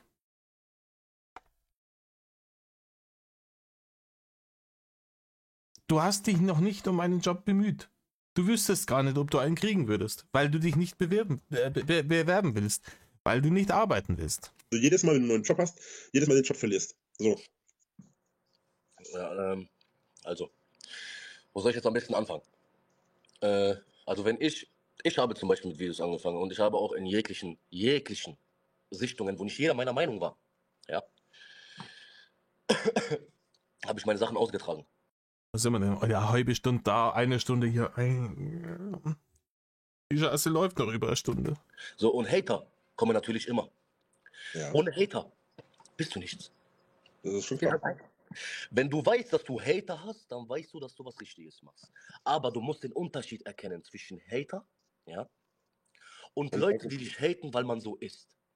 Es gibt Hater, ja, guck mal, es gibt Hater, die sind eifersüchtig auf das, was du hast, ja. Es gibt Hater, die hassen dich, weil du so bist. Ja. Wie zum Beispiel das, was dir vorgeworfen wird. Und deswegen kommen die vor Türen und kommen die vor dies und kommen die vor das. Bei mir ist nur das Problem. Den Unterschied kennen. Deswegen sag ich dir, wenn du rein mit dir selber bist, ja, wenn du mit dir selber rein bist, bist du auch rein mit der Bitch. Das Problem bei mir ist nur, dass es keine Unterschiede gibt. Es gibt bei mir, meine Hater sind aus jeder möglichen Kategorie. Es sind die Leute, die Mitläufer sind, es sind die Leute, die lieber einfach nur aggressiv sind, es gibt die Leute, die glauben, was sie sehen oder lesen, es gibt Leute, die auf bestimmte Sachen von mir sauer sind. Rainer ist so besonders, er hat sogar die besondersten Hater. Da könnt ihr euch mal auf die Schulter klopfen. Und es gibt einfach nur Leute, die einfach nur dabei sind, um ihre eigene Aggression oder ihre eigene psychiatrischen Probleme herauszulassen. Ja. Ich weiß. Ich glaube ich dir sogar. Das Ding ist, ne? Wer mobbt, wird gemobbt. Und das ist so. Richtig, Rainer. Guck mal, ich kenne einen Junge, ja? Einen Junge. Und ich weiß nicht, warum ich einen Kick auf diesen Junge hatte, aber ich hatte einen Kick auf diesen Jungen. Irgendwas hat mich auf diesen Jungen einen Kick bekommen lassen. Das ist eine krasse Story. Hör zu. Ich war in der 6. Klasse.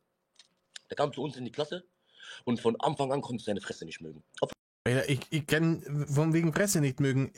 Kaut hier die ganze Zeit auf diesem Stiel, von diesem eisernen Stiel rum. Ich weiß nicht, ob er sich dabei cool vorkommt oder es ist ekelhaft auf. Obwohl der Junge ganz nett und ganz lieb war. So ein ganz kleiner Süßer mit Brille, so, weißt du? Die ihre Schule, ihre Sachen machen. Aber irgendwie habe ich einen Kick auf diesen Jungen gehabt. Ich weiß nicht warum.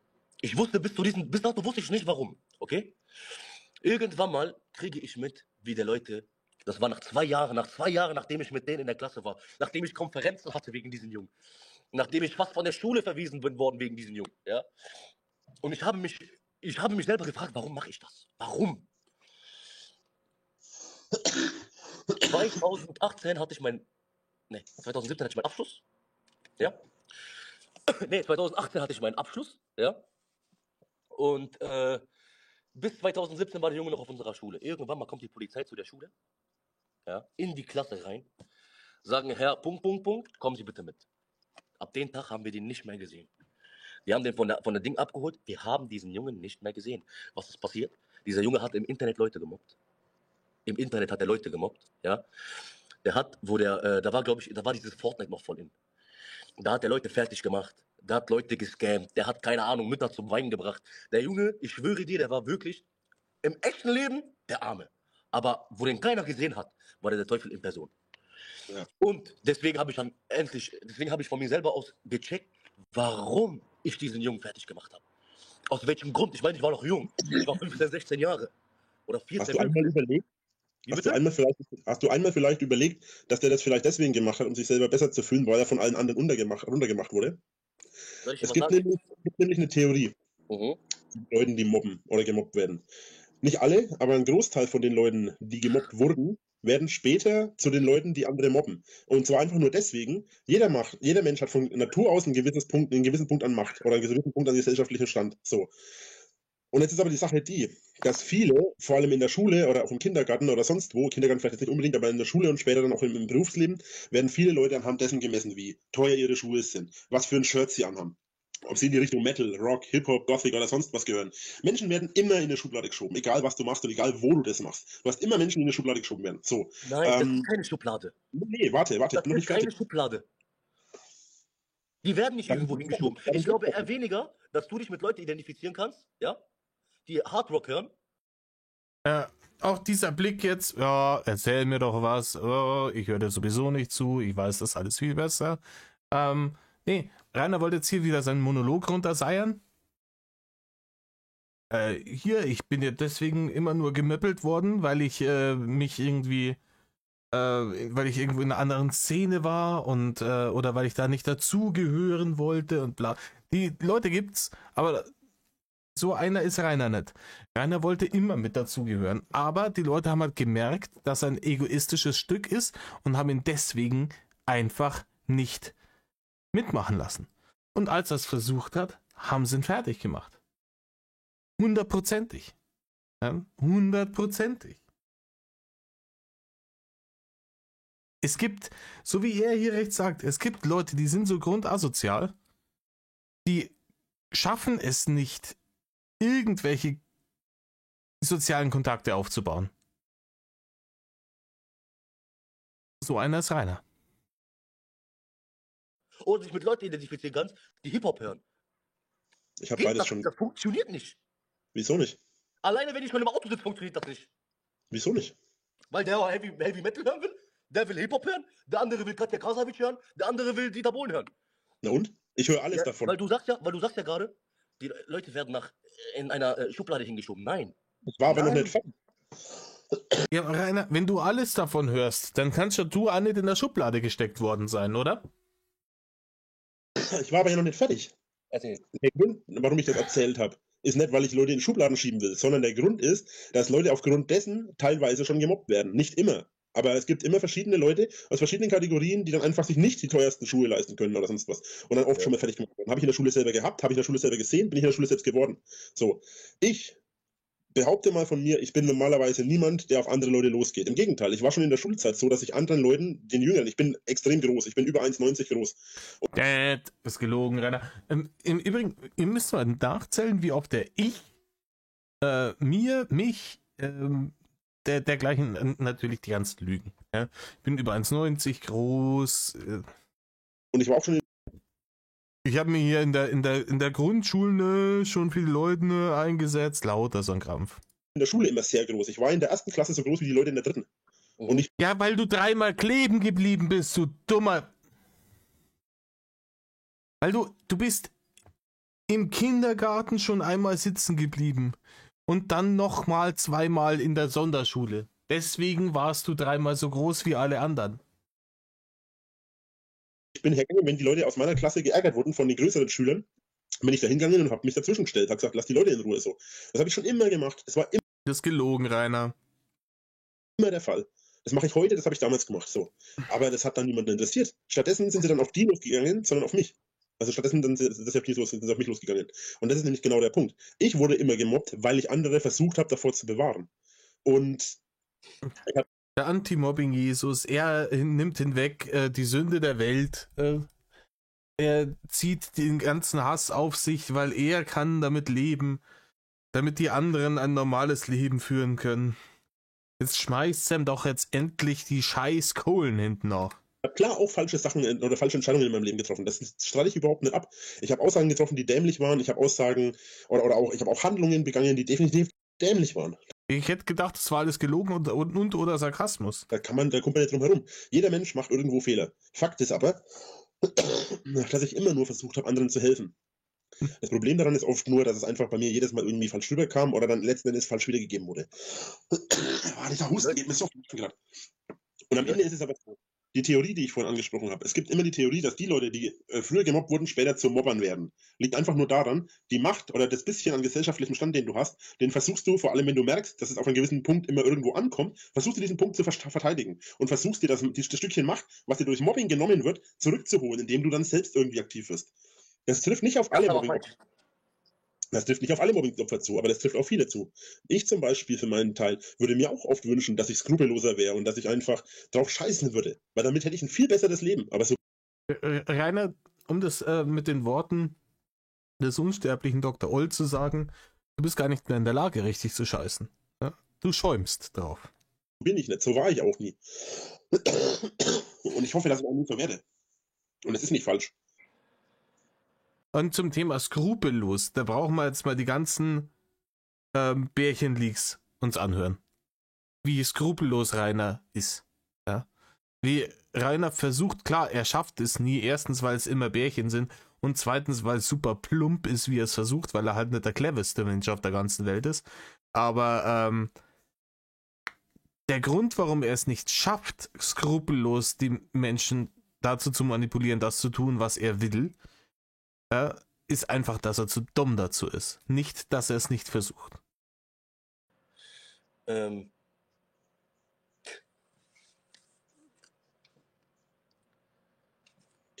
ich dich? Daher, der Dude weiß gerade selber nicht mehr, was er dazu sagen soll. Wie bitte? Darf ich dich was fragen? Gerne.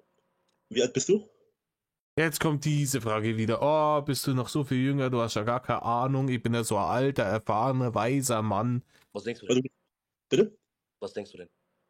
Na, du hast gerade gesagt, dass du 2018 aus der Schule rausgekommen bist, richtig? Ja. Ich weiß natürlich jetzt nicht, was du für einen Schulabschluss hast. Einen besseren als du, und zwar mit ziemlicher Sicherheit. Je nach Schulabschluss hast du ja 9, 10 oder 12 Jahre irgendwie. Gehen wir mal von den 12 Jahren aus. Nun, du bist mit 7 eingeschult worden. Ich würde sagen, maximal so um die, wir haben jetzt 2023, ich würde sagen so maximal 25, 26. Und 21 Jahre. Ja. So. Und ich bin jetzt 33. Ich wurde 10 Jahre in meiner Schulzeit gemobbt und ich werde jetzt seit 10 Jahren von den Hatern gemobbt im Internet. Das heißt, ich werde ein Jahr weniger gemobbt, als du alt bist. So. Und jetzt bin ich mit meinen 33 natürlich nicht so, dass ich mich an meine ersten Lebensjahre erinnere. Also rechne von den, ja, da haben sich, deine Eltern haben dich da auch schon gemobbt. Bevor du in den Kindergarten gekommen bist, dann bist du schon gemoppelt worden. Ja, weil Eltern waren auch ganz gewaltige Hater. rechne von den 33 erst einmal die 20 Jahre weg und dann noch einmal die 6 Jahre, wo ich in der Schule war. Nein, Rainer, du hast die Schulzeit schon, die sind schon bei den 20 Jahren mit dabei, du Mathe-Genie. Ja, vielleicht hättest du noch ein paar Jahre länger auf die Schule gehen sollen, dann könntest du das jetzt auch akkurat zusammenrechnen. Bleibt nicht mehr viel übrig an glücklichen Jahren, wo ich nicht gemobbt wurde, wo ich keine Probleme mit anderen Leuten hatte. Einfach nur deswegen, weil es grundsätzlich so ist, dass ich einfach einer von den Menschen bin, der Ärger der hassenswert ist. irgendwie anzieht. Und solche Menschen gibt es bedauerlicherweise auch, wenn es auch nicht so viele gibt. Ja, die nennt man Arschlöcher, Rainer. Diese Menschen nennt man Arschlöcher. Das sind die Leute, die wie Arschlöcher behandelt werden. Dieser Husten. Naja, aua. Kurze Ich Frage. würde dann langsam mal jemand anderen reinnehmen, wenn du noch was sagen möchtest. Die Leute schreiben mir seit gefühlte 50 Minuten, seitdem wir live sind, ich soll nach Wien fragen. Ja. Frag mal nach Wien. Frag mal, was los war mit Wien. Und dann zieh die richtigen Schlüsse auf das, was du am Anfang gesagt hast mit der Türkei. Zack. Nach Wien? Wien. Nach Wien? Ich weiß gar nicht, dass es sowas gibt wie Wien. Wien? Alter, nein. Du weißt ganz genau, wenn das Schlagwort Wien im Zusammenhang mit deiner Person fällt, was da gemeint ist. Das weißt du ganz genau. Verzeih keinen Schmarrn. Verzeih bloß, tu jetzt bloß nicht so, wie wenn dir Wien nix sagt. Die Stadt, oder was? Genau. Keine Ahnung. Ach so. Das ist wie wenn er über Christian Solmecke redet. Ja, wenn er über Christian Solmecke redet, dann tut er immer 5 Minuten lang so, wie wenn ihm der Name nicht einfallen darf. Wie heißt der denn gleich nochmal?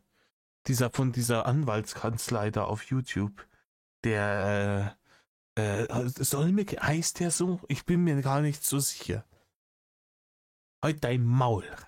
Du weißt beides. Du weißt, was gemeint ist, wenn man dich auf Wien anspricht, und du weißt, wer der Herr Solmecke ist. Pass auf, das ist auch so eine Aktion. Ich habe einfach irgendwann mal meine Livestreams gemacht, damals noch auf YouTube. Mhm. Und ich habe dir ja gerade schon gesagt, als du mich nach der Sache mit dem Erdbeben gefragt hast, dass ich mich das war auch damals schon der Fall, ich beschäftige mich im Normalfall relativ wenig mit Informationen um mich herum oder um die Welt um mich herum. Nicht, weil es mich nicht interessiert, sondern Doch, weil es dich nicht interessiert. weil ich einfach Weil es nicht um dich geht, Rainer. teilweise andere Probleme und andere Sorgen habe. Damals wie heute. Der Arme Und ich habe auch noch ADS, das heißt, ich kann mich Jetzt hast du mich gleich gelegen. Jetzt kommt wieder ich habe ADS und Legasthenie und ich bin eigentlich ganz arm dran. mich hauptsächlich auf die Sachen konzentrieren, die mich auch interessieren. Also mit denen ich mich wirklich auch identifizieren kann oder so. Und da gab es doch in Wien mal diesen Anschlag vor 1 oder 2 Jahren. Ich weiß nicht mehr, wann das war. Ja, und da habe ich dann halt einfach im Livestream gesagt, dass mir das am Arsch vorbeigeht, weil ich keine Ahnung habe, was da überhaupt los ist. Nee, das hast du im Discord gesagt, Rainer. Das hast du im Discord gesagt. Das war nicht im Livestream. Im Livestream wäre es nämlich der kleine, aber feine Unterschied gewesen, dass du gestreamt hättest, die Leute reingekommen wären und dich dann darauf angesprochen hätten. Fakt ist aber, dass die Leute auf dem Discord in einem Raum waren und sich darüber unterhalten haben. Du dazugekommen bist, festgestellt hast, es geht nicht um den hochheiligen Drachen und deswegen ein Flippy gekriegt hast. Das ist der Punkt. Nichts anderes. Die haben da irgendwie erzählt, ja, Anschlag in Wien, ja. Und ich sagte, interessiert mich nicht, kenne ich mich nicht aus, keine Ahnung. Und das war halt ein bisschen unglücklich formuliert, deswegen habe ich gerade bei dir schon drauf geachtet. Es war ein bisschen Unglück, es ist mir scheißegal, ob da Menschen sterben, hast du gesagt. Weil bei mir ist jeden Tag Amoklauf. O-Ton, das ist Zitat. Das hast du gesagt. Geachtet, wie ich es formuliere. Es geht mir nicht am Arsch vorbei, aber es ist halt so, dass ich mich halt ich habe da niemanden, den ich kenne, und ich kann damit auch nichts anfangen, weil ich halt davon überhaupt nichts weiß. Ich weiß nicht, wie viele Menschen da gestorben sind, ich weiß nicht, was für Menschen da Probleme hatten oder Leid hatten oder sonst was. Damit will ich niemanden anpissen, der irgendwie Probleme hat oder der da Menschen verloren hat oder sonst was. Es ist einfach lediglich so, dass Wien von mir aus, selbst wenn ich in Franken bin, jetzt bin ich in Berlin, selbst wenn ich in Franken bin, ist Wien so weit weg, Rainer, das interessiert überhaupt nicht, wie weit das weg ist. ich war noch nie in Wien, zum Beispiel auch. Also ich habe da weder ein Bild im Kopf noch sonst was. Es ist natürlich beschissen für die Leute, die da gelebt haben und die da auch gestorben sind. Ich bin zum Beispiel auch sehr schockiert gewesen, als 2001 in New York diese Twin Towers eingestürzt sind. Ich war auch sehr, sehr schockiert jetzt gestern, als ich das mit dem Erdbeben gehört habe. Die räumliche Distanz ist keine Ausrede dafür, sich sowas am Arsch vorbeigehen zu lassen. Eine grundlegende Empathielosigkeit und kranker Narzissmus hingegen schon. Sind durch diesen Anschlag. Aber ich kann nur sagen, dass mir das leid tut, wie ich es gesagt habe oder wie ich darüber gesprochen habe, aber nicht, dass ich da halt so reagiert habe, weil letzten Endes kann ich halt auch nur auf Sachen reagieren, mit denen ich was anfangen kann. Wenn man mich nach einem Videospiel fragt oder nach anderen Themen, mit denen... Rainer, vielleicht hätten es dann tatsächlich bei dir mal um sich schießen sollen. Vielleicht hättest dann damit was anfangen können. Weil diese Geschichte von wegen, ich habe hier in den Waffenlauf geblickt oder sonst irgendwas, nämlich immer gelogen ist. Hätte die nämlich gestimmt, dann könntest du das nachvollziehen. Just saying. denen ich mich beschäftige, dann kann ich dem darüber jede noch so kleine Kleinigkeit erzählen. Aber wenn mich jemand nach was fragt, wo ich mich nicht auskenne mit, so wie bei jedem anderen halt auch. Du kannst mir auch nichts über zum Beispiel, keine Ahnung, Quantenmechanik erzählen, nehme ich mal an. Außer du hast zum Beispiel zufällig das Thema, wo du dich mit beschäftigst. So. Und ja, so hat jeder Mensch halt Rainer, Quantenmechanik hat aber mit grundlegender Fähigkeit, Empathie zu empfinden, nichts zu tun. Quantenmechanik ist ein erlerntes Fach, wo es Expertisen gibt. Und ich fühle mich schrecklich, wenn andere Menschen leiden, ist nicht erlernt. Rainer, das ist ein menschliches Gefühl. Das ist ein Ding. Und das ist aber auch einer dieser Punkte, wo mich dann Leute angegriffen haben und angefangen haben zu haten, nur weil ich da halt meine Meinung so geäußert habe. Und das ist halt einer der Hauptpunkte, warum ich gehatet werde, weil ich meine Meinung vertrete oder weil ich eine Meinung habe, zu der ich was sage und das passt nicht jedem. Aber ich bin halt schon immer so gewesen, geradeaus. Ich finde das sehr stark von dir, dass du, wenn du mit jemandem sprichst, dass du die Leute genau das sagst, was die hören wollen. Was? Was die hören wollen?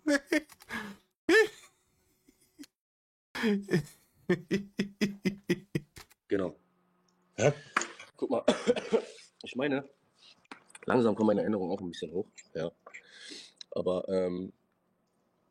wo dieser Amoklauf passiert ist, hast du nicht gesagt, bei mir ist jeden Tag Amoklauf? There we are. Okay, gut.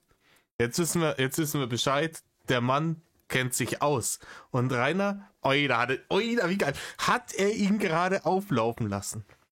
Wie gut hat Rainer, perfekt. Der Rainer denkt die ganze Zeit, hey, der Typ hat gar keine Ahnung von dem, was bei mir läuft. Dem kann ich sämtliche Räuberpistolen erzählen, darüber, wie das war, wo ich blank gezogen habe, wie das war, wo ich mich über Dinge geäußert habe. Und schaut's, wie mir jetzt der Mund klein wird. Oh, Scheiße. Oh, Scheiße, der kennt sich ja aus. Der weiß ja, was die Wahrheit ist. Und der weiß, dass ich ihn jetzt eine Dreiviertelstunde geradeaus angelogen habe. Bombe. Richtig gut. Richtig, richtig, richtig gut. Dass dich das nicht interessiert? Stimmt, das habe ich gesagt. Das ist aber auch der Fall gewesen. Ich hatte jeden Tag, ich habe eine Liste. Ich habe eine Liste von den Aktivitäten. Ich habe eine Liste.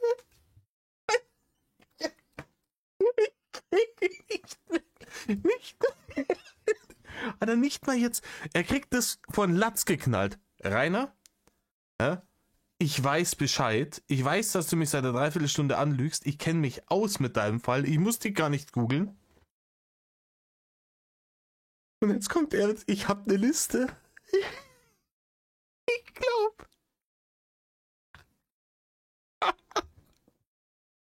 Ich glaube, mir rollt der Ei aus der Hose. Ist unfassbar.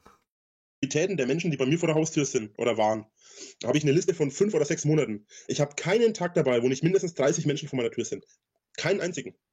Und am Wochenende sind es teilweise zwischen 500 und 600 gewesen. Jeden Tag. Und das Ganze, Stimmt es, 6 Jahre.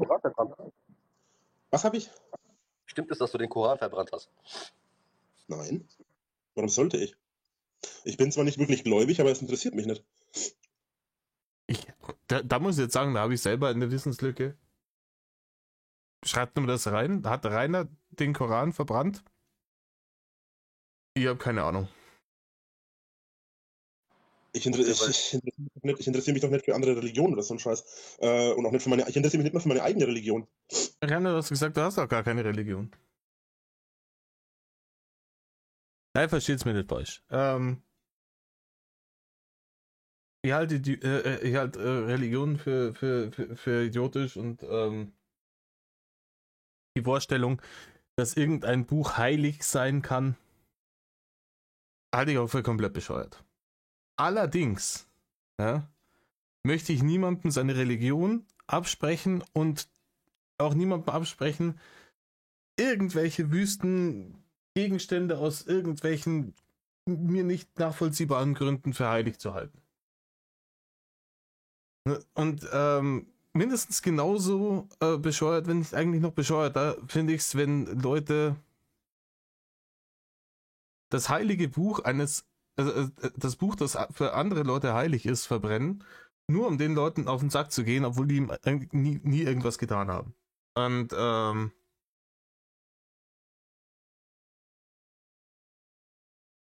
das in jeglicher Hinsicht. Ne? Ich habe Was ist denn deine eigene Religion? Bitte? Was ist denn deine eigene Religion? Ich habe keine eigene Religion. Ich bin Atheist. Also meine eigene Religion wäre evangelisch. Weil ich bin Und wie kannst getauft. du das? Bitte? Okay, und wie kannst du das? Wie kannst du damit leben?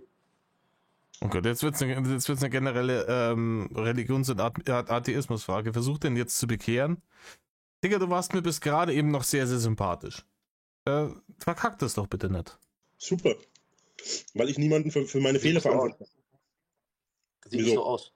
Ich mache keine Götter für meine Fehler verantwortlich. Also, du hast mir jetzt gerade von Anfang an bis zum Ende gesagt, wie scheiße dein Leben ist. Ja, aber das liegt ja nicht an irgendeiner Religion. Der könnte streng gläubig sein, der wäre trotzdem ein Arschloch. Ja und? Okay. Habe ich ein Und jetzt einziges sagst Mal du mir, das ist super. mein Leben versaut? Wie bitte? Pass auf, ich sehe das so. Menschen, die glauben, das ist vollkommen in Ordnung. Mhm. Soll jeder machen, wie er möchte. Das ist vollkommen in Ordnung für mich. Ich selber möchte weder meine Existenz von einer göttlichen Wesenheit abhängig machen, weder mein Handeln, noch mein Denken, noch sonst irgendwas. So. Wer das machen möchte, kann das gerne machen. Dazu muss ich auch sagen, viele Leute glauben an Götter, nicht alle, aber viele Leute glauben an Götter, weil sie Angst vom Tod haben. So. Ja. Habe ich aber nicht. Denn die Sache ist die. Rainer, jeder, bis auf wirklich ganz vielleicht gestörte Leute oder Leute, die wirklich heftig leiden wegen irgendeiner Krankheit oder sowas, jeder von uns, jeder von uns hat Angst vorm Tod, das ist ganz normal.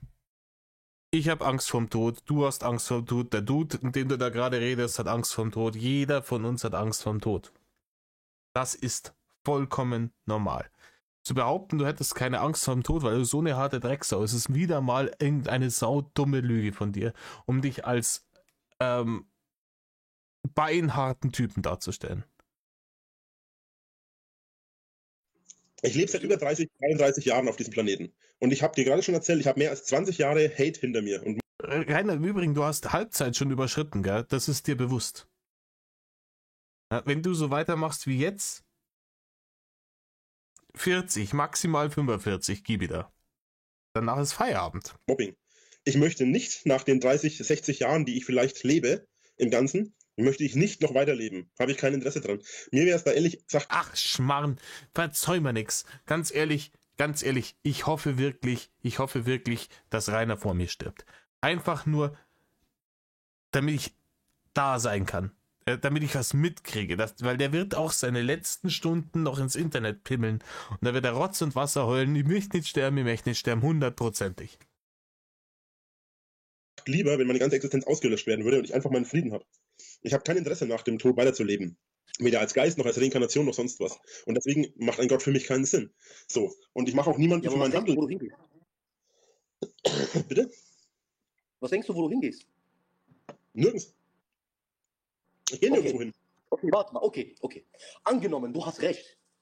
Und wir gehen nirgendwo hin. Weil du Du musst nicht glauben, was ich glaube. Ich sage ja gerade, Nein, ich glaube. ich erkläre dir gerade, warum es dir so scheiße geht. Ja? Oder warum du gemobbt wirst, oder warum die ganzen Leute auf dich kommen. Guck mal, wir haben alle was gemeinsam. Wir fluchen den Teufel. Okay? Wenn angenommen, du hast recht. Und nach dem Tod ist nichts. Es ist nichts. Es ist alles weg. Du bist einfach nicht mehr da. Du kannst dich an nichts mehr erinnern, du spürst auch nichts mehr. Alles gut, hast du recht gehabt. Egal, ich habe mein Leben in Frieden gelebt. Aber was ist, wenn du falsch liegst? Wer von uns beide hat dann die Arschkarte gezogen? Ich. Du. Beziehungsweise Und nicht. genau das ist der Punkt. Und wenn du dann glaub mir, ich schwöre dir, das Höllenfeuer ist 77 Mal heißer als das heißeste, was es auf der Erde gibt. Ich bin ein Drache. Es gibt kein heißeres Feuer als das Feuer. Bruder.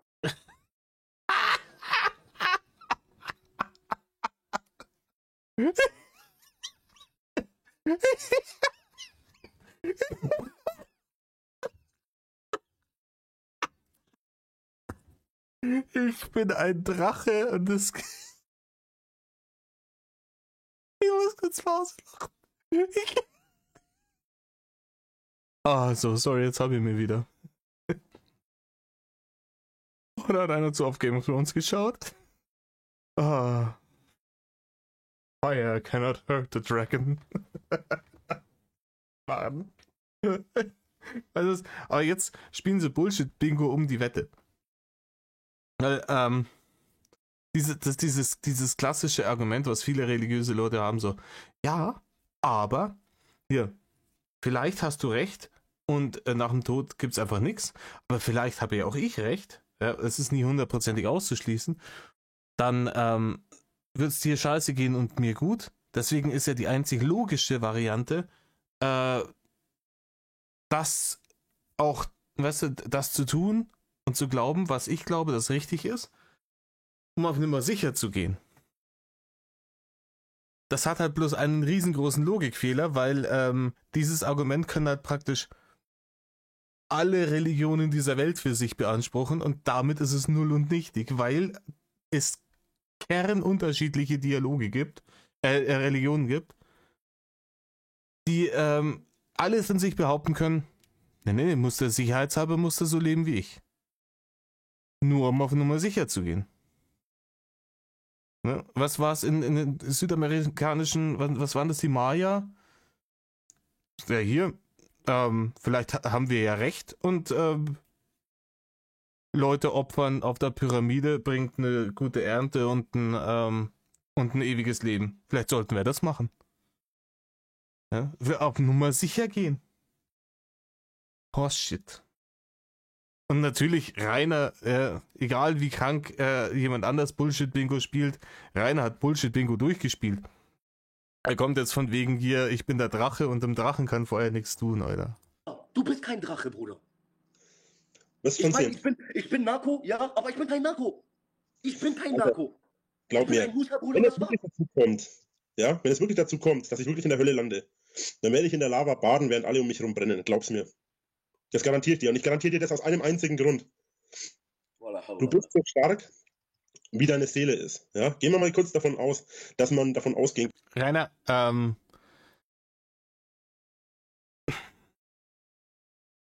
nach der Aussage, da müsstest du dann bei, keine Ahnung, 30 Grad Schutz zum Abfackeln und zum nach Zeta und Mordio schreien anfangen. Kann, dass man eine Seele besitzt. Dann garantiere ich dir, dass ich entweder gar nicht erst in der Hölle lande, wobei ich ehrlich gesagt lieber da unten ein Lavabad nehmen würde, als da oben an der Harfe zu nuckeln. Ja? Und ganz im Ernst, mir ist das scheißegal. Ich gehe hundertprozentig davon aus, dass es kein Feuer gibt, was mich verbrennen kann. Selbst Schmerz ist das, was dein Körper hat, nicht was deine Seele hat. Klar, auch deine Seele hat Schmerz, aber deine Seele geht auch nur über die Nervenbahnen deines Körpers und deine Nervenbahnen werden so oder so auf der Erde zurückbleiben, selbst wenn man davon ausgeht, dass man eine Seele hat. Oh, Rainer, du hast schon wieder überhaupt nichts verstanden. Eine Seele geht über die Nervenbahnen. Nein, eine Seele ist eine spirituelle Idee deiner Identität und deine Nervenbahnen und der ganze Rest ist das, was ja physikalisch nachweisbar ist. Diese zwei Dinge haben nach deinem Tod gar nichts mehr miteinander zu tun, wenn man denn davon ausgeht, dass es so etwas wie eine Seele gibt. Aber wir haben ja den großen Theologielord, der hat richtig Ahnung, der hat das alles studiert. Autodidaktisch selbstverständlich. Weil er liest ja so viel. Glaub mir, in der Hölle wirst du nicht baden. In der Hölle wirst du nicht baden.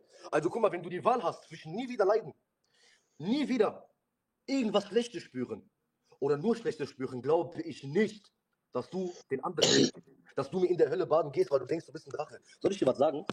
Ich denke nicht, ich weiß. Und du wirst angekettet, wenn du als gottloser Mensch sterben wirst. Weil im Endeffekt von der ganzen Geschichte, und es wurde schon öfters bewiesen, genauso wie die Wissenschaft. Wenn die Wissenschaft etwas nicht beweisen kann, die nehmen dieses Teil und schieben es zur Seite. Zu diesem, wir können nichts darüber sagen, deswegen fangen wir das Thema gar nicht an. Okay? Ich habe nicht gesagt, dass es das nicht gibt. Ich sagte, das gibt es nicht für mich. Das ist ein Unterschied. Aber wie kannst du es nicht für dich? Wie kannst du es nicht für dich? Oder? Weil es Milliarden von Dullis auf der Welt gibt, die alle was anderes verzapfen, was die einzige wahre Wahrheit ist. Wie bitte? Du glaubst an den Koran, wenn ich das jetzt richtig verstanden habe. Genau, ich war vorher Christ und ich glaube an den Koran jetzt, genau. Ja. Geh mal eine Sekunde davon aus, ich wäre kein Atheist, würde ich an Gott glauben, von der Religion her, von der evangelischen Kirche her. Oder katholisch-christlichen Kirche wieder. Kirche. Mhm. So. Dann gibt es noch die ganzen Juden, die auch irgendwie an Gott glauben, aber noch irgendwie eine andere Art von Glauben haben. Dann gibt es die ganzen asiatischen Ganz nö. verschiedenen Kulturen, die an 100 verschiedene Götter glauben. Dann gibt es auch den hinduistischen Glauben, die auch irgendwie 100 verschiedene Götter haben. So, jetzt ist die Frage, sind die alle gottlos, weil die an was anderes glauben als du oder als ich oder als jemand anders? Oder ist es so, dass deren Glauben genauso real ist wie deiner, nur dass für sie unsere Hölle nicht existiert, weil sie in ihrer eigenen haben? Weil sie eine andere Gottheit anbeten, haben sie vielleicht auch eine komplett andere, haben sie vielleicht auch einen komplett anderen Gott und Himmel und Hölle. Also So wie du. ich kann jetzt ein Beispiel machen. Ja. Es wäre jetzt fast was Schlaues gewesen, was Rainer da gesagt hat, aber so wie er das sagt, ist so, ja, nee, das ist ja alles echt dann. Ne? Es ist ja dann alles echt. Anstatt zu sagen, es ist alles gleich nicht valide. Ja, der Buddhismus zum Beispiel. Okay, Übrigens meine favorisierte Variante von Glauben. wie bitte? Der Buddhismus meine favorisierte Variante von Glauben, wenn ich glauben müsste. Guck mal, der Buddhismus. Wie kam der Buddhismus? Die Leute haben Gold gefunden, haben die verbrannt, also haben die einschmelzen lassen, ja, haben eine Kuh daraus geformt und haben gesagt, Gott kommt hier rein und wir beten ihn jetzt an. Oida, Kollege.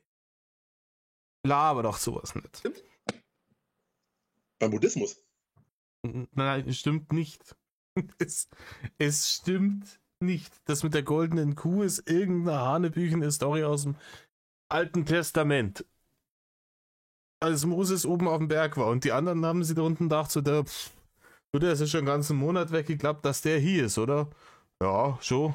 Ja, dann wird ihm sein Gott nicht viel geholfen haben. Ja, sicher also. Ja, dann machen wir uns einen anderen. Machen wir, einwandfrei. Bist du dir sicher? Ja. Im Buddhismus.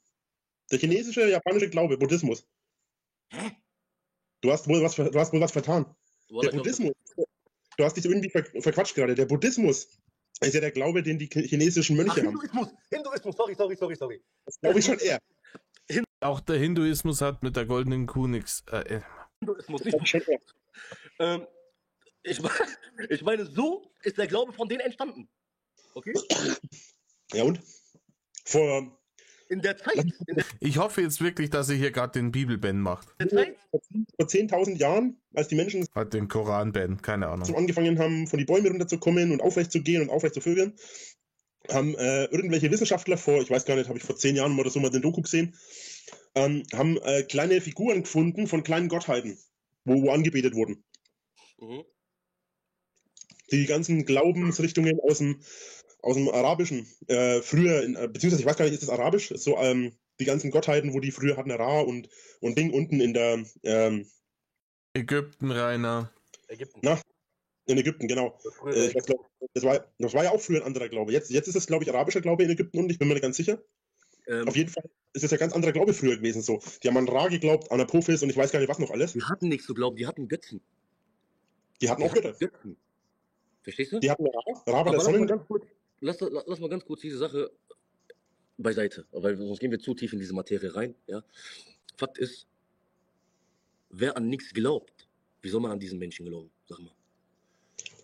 Also ich bin der Meinung, ich vertraue lieber einen Mann, der gottesfürchtig ist. Ja?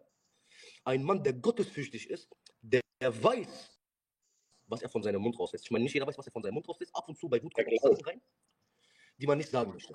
Ja? Aber ich glaube mir auch, du würdest einen Mann mehr glauben, einer, der gottesfürchtiger ist, der sich nicht traut zu lügen, als ein Mann, der sich in Feuer umgibt, ja? Der mit dem Feuer spielt. Wieder diese Grundidee dessen, dass man keinen moralischen Kompass haben kann, wenn man nicht einen Gott hat, der permanent oben drüber wacht und sagt, wenn du aber Scheiße baust, dann mach ich dich fertig. Also, ne? Ja, aber dieser Mann glaubt. Er weiß nicht, er glaubt, dass er weiß. Aber er weiß nicht. Und warum glaubt ein Mensch? Ich meine, wenn ein Mensch mir Beweise hinlegt, beispielsweise, ein Mensch legt mir Beweise hin und ich sehe das mit meinem Auge, ich glaube das. Aber wenn er mir das so erzählt, kann ich mir nur vertrauen. Vertrauen. Aber Glauben. Beim Glauben geht es nicht ums Sehen. Beim Glauben geht es eben um Glauben und um Fühlen. Was man selber fühlt, was man selber empfindet, was man dabei hat. Pass auf, im Prinzip ist es recht einfach. Glaube ist für jeden Menschen was anderes. Für jeden Menschen ist Glaube irgendwas, egal ob die alle an denselben Gott glauben oder alle an einen anderen Gott glauben, ist trotzdem Glaube für jeden individuellen Menschen was anderes. Manche sagen, sie haben gesehen. Pass auf, ich habe mal vor einiger Zeit auf Instagram, da bin ich nach Nürnberg gefahren von meinem Haus aus und habe ich einfach mal ein Foto aus dem Fenster gemacht. Jetzt wird bei mir gleich wahrscheinlich wieder Lülülü reinkommen. Ich habe Höchstwahrscheinlich. Da steht schon wieder Lülülü, Lord. an diesem Foto nichts verändert. Ich habe nichts daran bearbeitet. Nur ein Foto, zack, und auf Instagram gepostet. Weißt du, was man auf dem Foto gesehen hat? Ein Stückchen Hügel und ein paar Wolken am Himmel und eine Landschaft. Und aus den Wolken hat original ein Gesicht rausgeschaut. Ich habe an dem Bild nichts verändert. Genau so ist es gewesen. Genauso wie die Wolken von dem Foto von Madeira, da ist auch überhaupt nichts verändert. Da. Ich habe keinen Pixel verändert an dem Bild. Hat original ausgesehen, als ob jemand aus dem Himmel schaut. Ein gläubiger Mensch würde jetzt sagen, hat einfach grundsätzlich jemand entweder bearbeitet oder, wenn es jemand ist, der wirklich glaubt, es war Gott oder was Vergleichbares zu Gott. Ich sage, ich habe einfach nur Glück gehabt mit dem coolen Shot. So. Und trotzdem muss das eine und das andere nicht stimmen. Glaube ist in erster Linie dafür da, dass du, und ich rede nicht von deinem Priester, bei euch heißt es ja anders, glaube ich entschuldige mich, aber ich erwarte, ein kirchlicher Vorstand, so nenne ich es mal, trifft auf alle zu, ich erwarte nicht, dass dein kirchlicher Vorstand oder du das glauben, was ich glaube, und auch nicht, dass ihr alle irgendwie das Gleiche habt. So. Wo können wir jetzt das Glaubensthema bitte, also es ödet mich gerade wirklich am Anfang, das war jetzt die ersten, wir sind doch schon selber bei fast 2 Stunden. Ich schaue jetzt mal, wie lange die noch über Glauben schwadronieren, weil ich glaube, es ist alles gesagt worden. Ich mache mal kurz Pause und suche da, wo es nicht mehr um Glauben geht. Ich bin jetzt ein paar Minuten nicht viel Vorganger. Ich hoffe, dass es ab jetzt irgendwie wieder weitergeht, ohne Gott und so. Warum soll ich traurig sein? Digga, du bist gerade in Berlin, du hast dein Haus verloren. Was hast du noch verloren, hast du mir gesagt? Na, aktuell meinen Führerschein, ich musste mein Auto verkaufen, meine Familie, meine Freunde und? Das habe ich aber alles verloren, weil ich selber Fehler gemacht habe. Aha, Rainer. War es nicht doch wegen die Haters? Ja, hast du nicht eigentlich alles wegen die Haters verloren? Ja, bitteschön. Und jetzt willst du mir sagen, du bist zufrieden? Ja. Pass auf. Ich bin der Mensch, der ich bin, weil ich die Fehler gemacht habe, die ich gemacht habe. Würde ich in die Vergangenheit reisen können? Nein, Rainer, du hast die Fehler gemacht, die du gemacht hast, weil du der Mensch bist, der du bist. So rum wird ein Schuh draus. Wenn du so anständiger Mensch wärst du niemals so weit gekommen. Mit meinem jetzigen Wissen. Ich würde wahrscheinlich alles wieder ganz genauso machen. Und zwar einfach nur deswegen. Und genau das ist das große Problem. Weil ich nie dieser Mensch wäre, dass ich nie diese Erkenntnisse hätte, die ich jetzt habe. Und das ist nämlich der Punkt. Verändere ich in meiner Vergangenheit eine Kleinigkeit, verändert sich meine ganze Persönlichkeit, mein ganzes Leben, meine ganze Existenz. Ja, und genau das wäre das einzige Richtige. Weil deine ganze Persönlichkeit ist verabscheuungswürdig, dein Leben ist am Arsch und deine Existenz ist erbärmlich.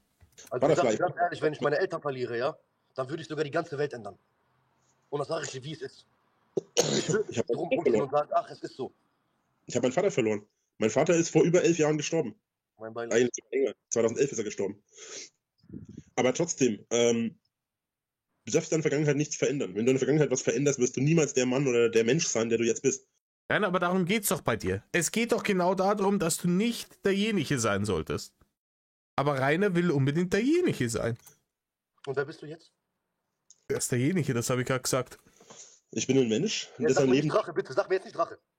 Ich bin der Mensch, der sein Leben durchzieht. Pass auf, du kannst nicht durchs Leben gehen, ohne Narren davon zu tragen. Erstens mal würde das keinen Spaß machen. Gut, würdest du wahrscheinlich auch kein Leid erfahren, aber aus jedem Schmerz erfährst du auch irgendwann mal früher oder später was Gutes. Zieh dein Ding einfach durch. Du kannst nicht hergehen und sagen, ja, das ist so und so, oder es hätte besser laufen können, oder man könnte das und das ändern. Gibt keinen Sinn. Kurze Frage, stimmt das, dass du deine Mutter aus dem Haus geschmissen hast? Ja.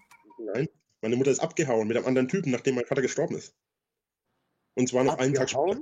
Oder du hast dafür gesorgt, dass sie geht? Nein, sie ist abgehauen, und zwar einen Tag später. Eigentlich, genau genommen ist es sogar so gewesen, dass in der Nacht, wo mein Vater gestorben ist, das war ein Samstag, oder ein Freitag auf Samstag, und ich war an dem Abend noch in der Sauna, nicht in der Sauna, ich war in den... Oh, war das ein freudscher Versprecher, Rainer? Wolltest du dich gerade über deine Mutter mokieren, die irgendwas gemacht hat, während dein Vater gestorben ist, während du selber in der Sauna irgendwelchen Leuten auf die Nudel geglotzt hast? Tag noch in der Disco am Abend, wollte am nächsten Morgen zu meinem Vater ins Krankenhaus fahren Bin abends angekommen, ich weiß nicht, um 3 oder so. Meine Mutter noch nicht daheim. Den ganzen Tag nicht zu Hause gewesen, sie angerufen, nicht erwischt, keine Ahnung, was los ist. Mir voll Sorgen gemacht, auch nicht am Vater, weil der ja im Krankenhaus lag, hatte ja Krebs. Rufe ich meine Mutter an. Ja, Digga, aber wenn der Vater im Krankenhaus liegt, im Sterben, seriously, dann geht man auch nicht in die Disco oder in die Sauna oder sonst wohin. Dann ist man da. Dann gibt's nichts Wichtigeres. Dann ist man genau da. Ich habe langsam das Gefühl, dass bei euch das in der Familie liegt, dass ihr alle, ne?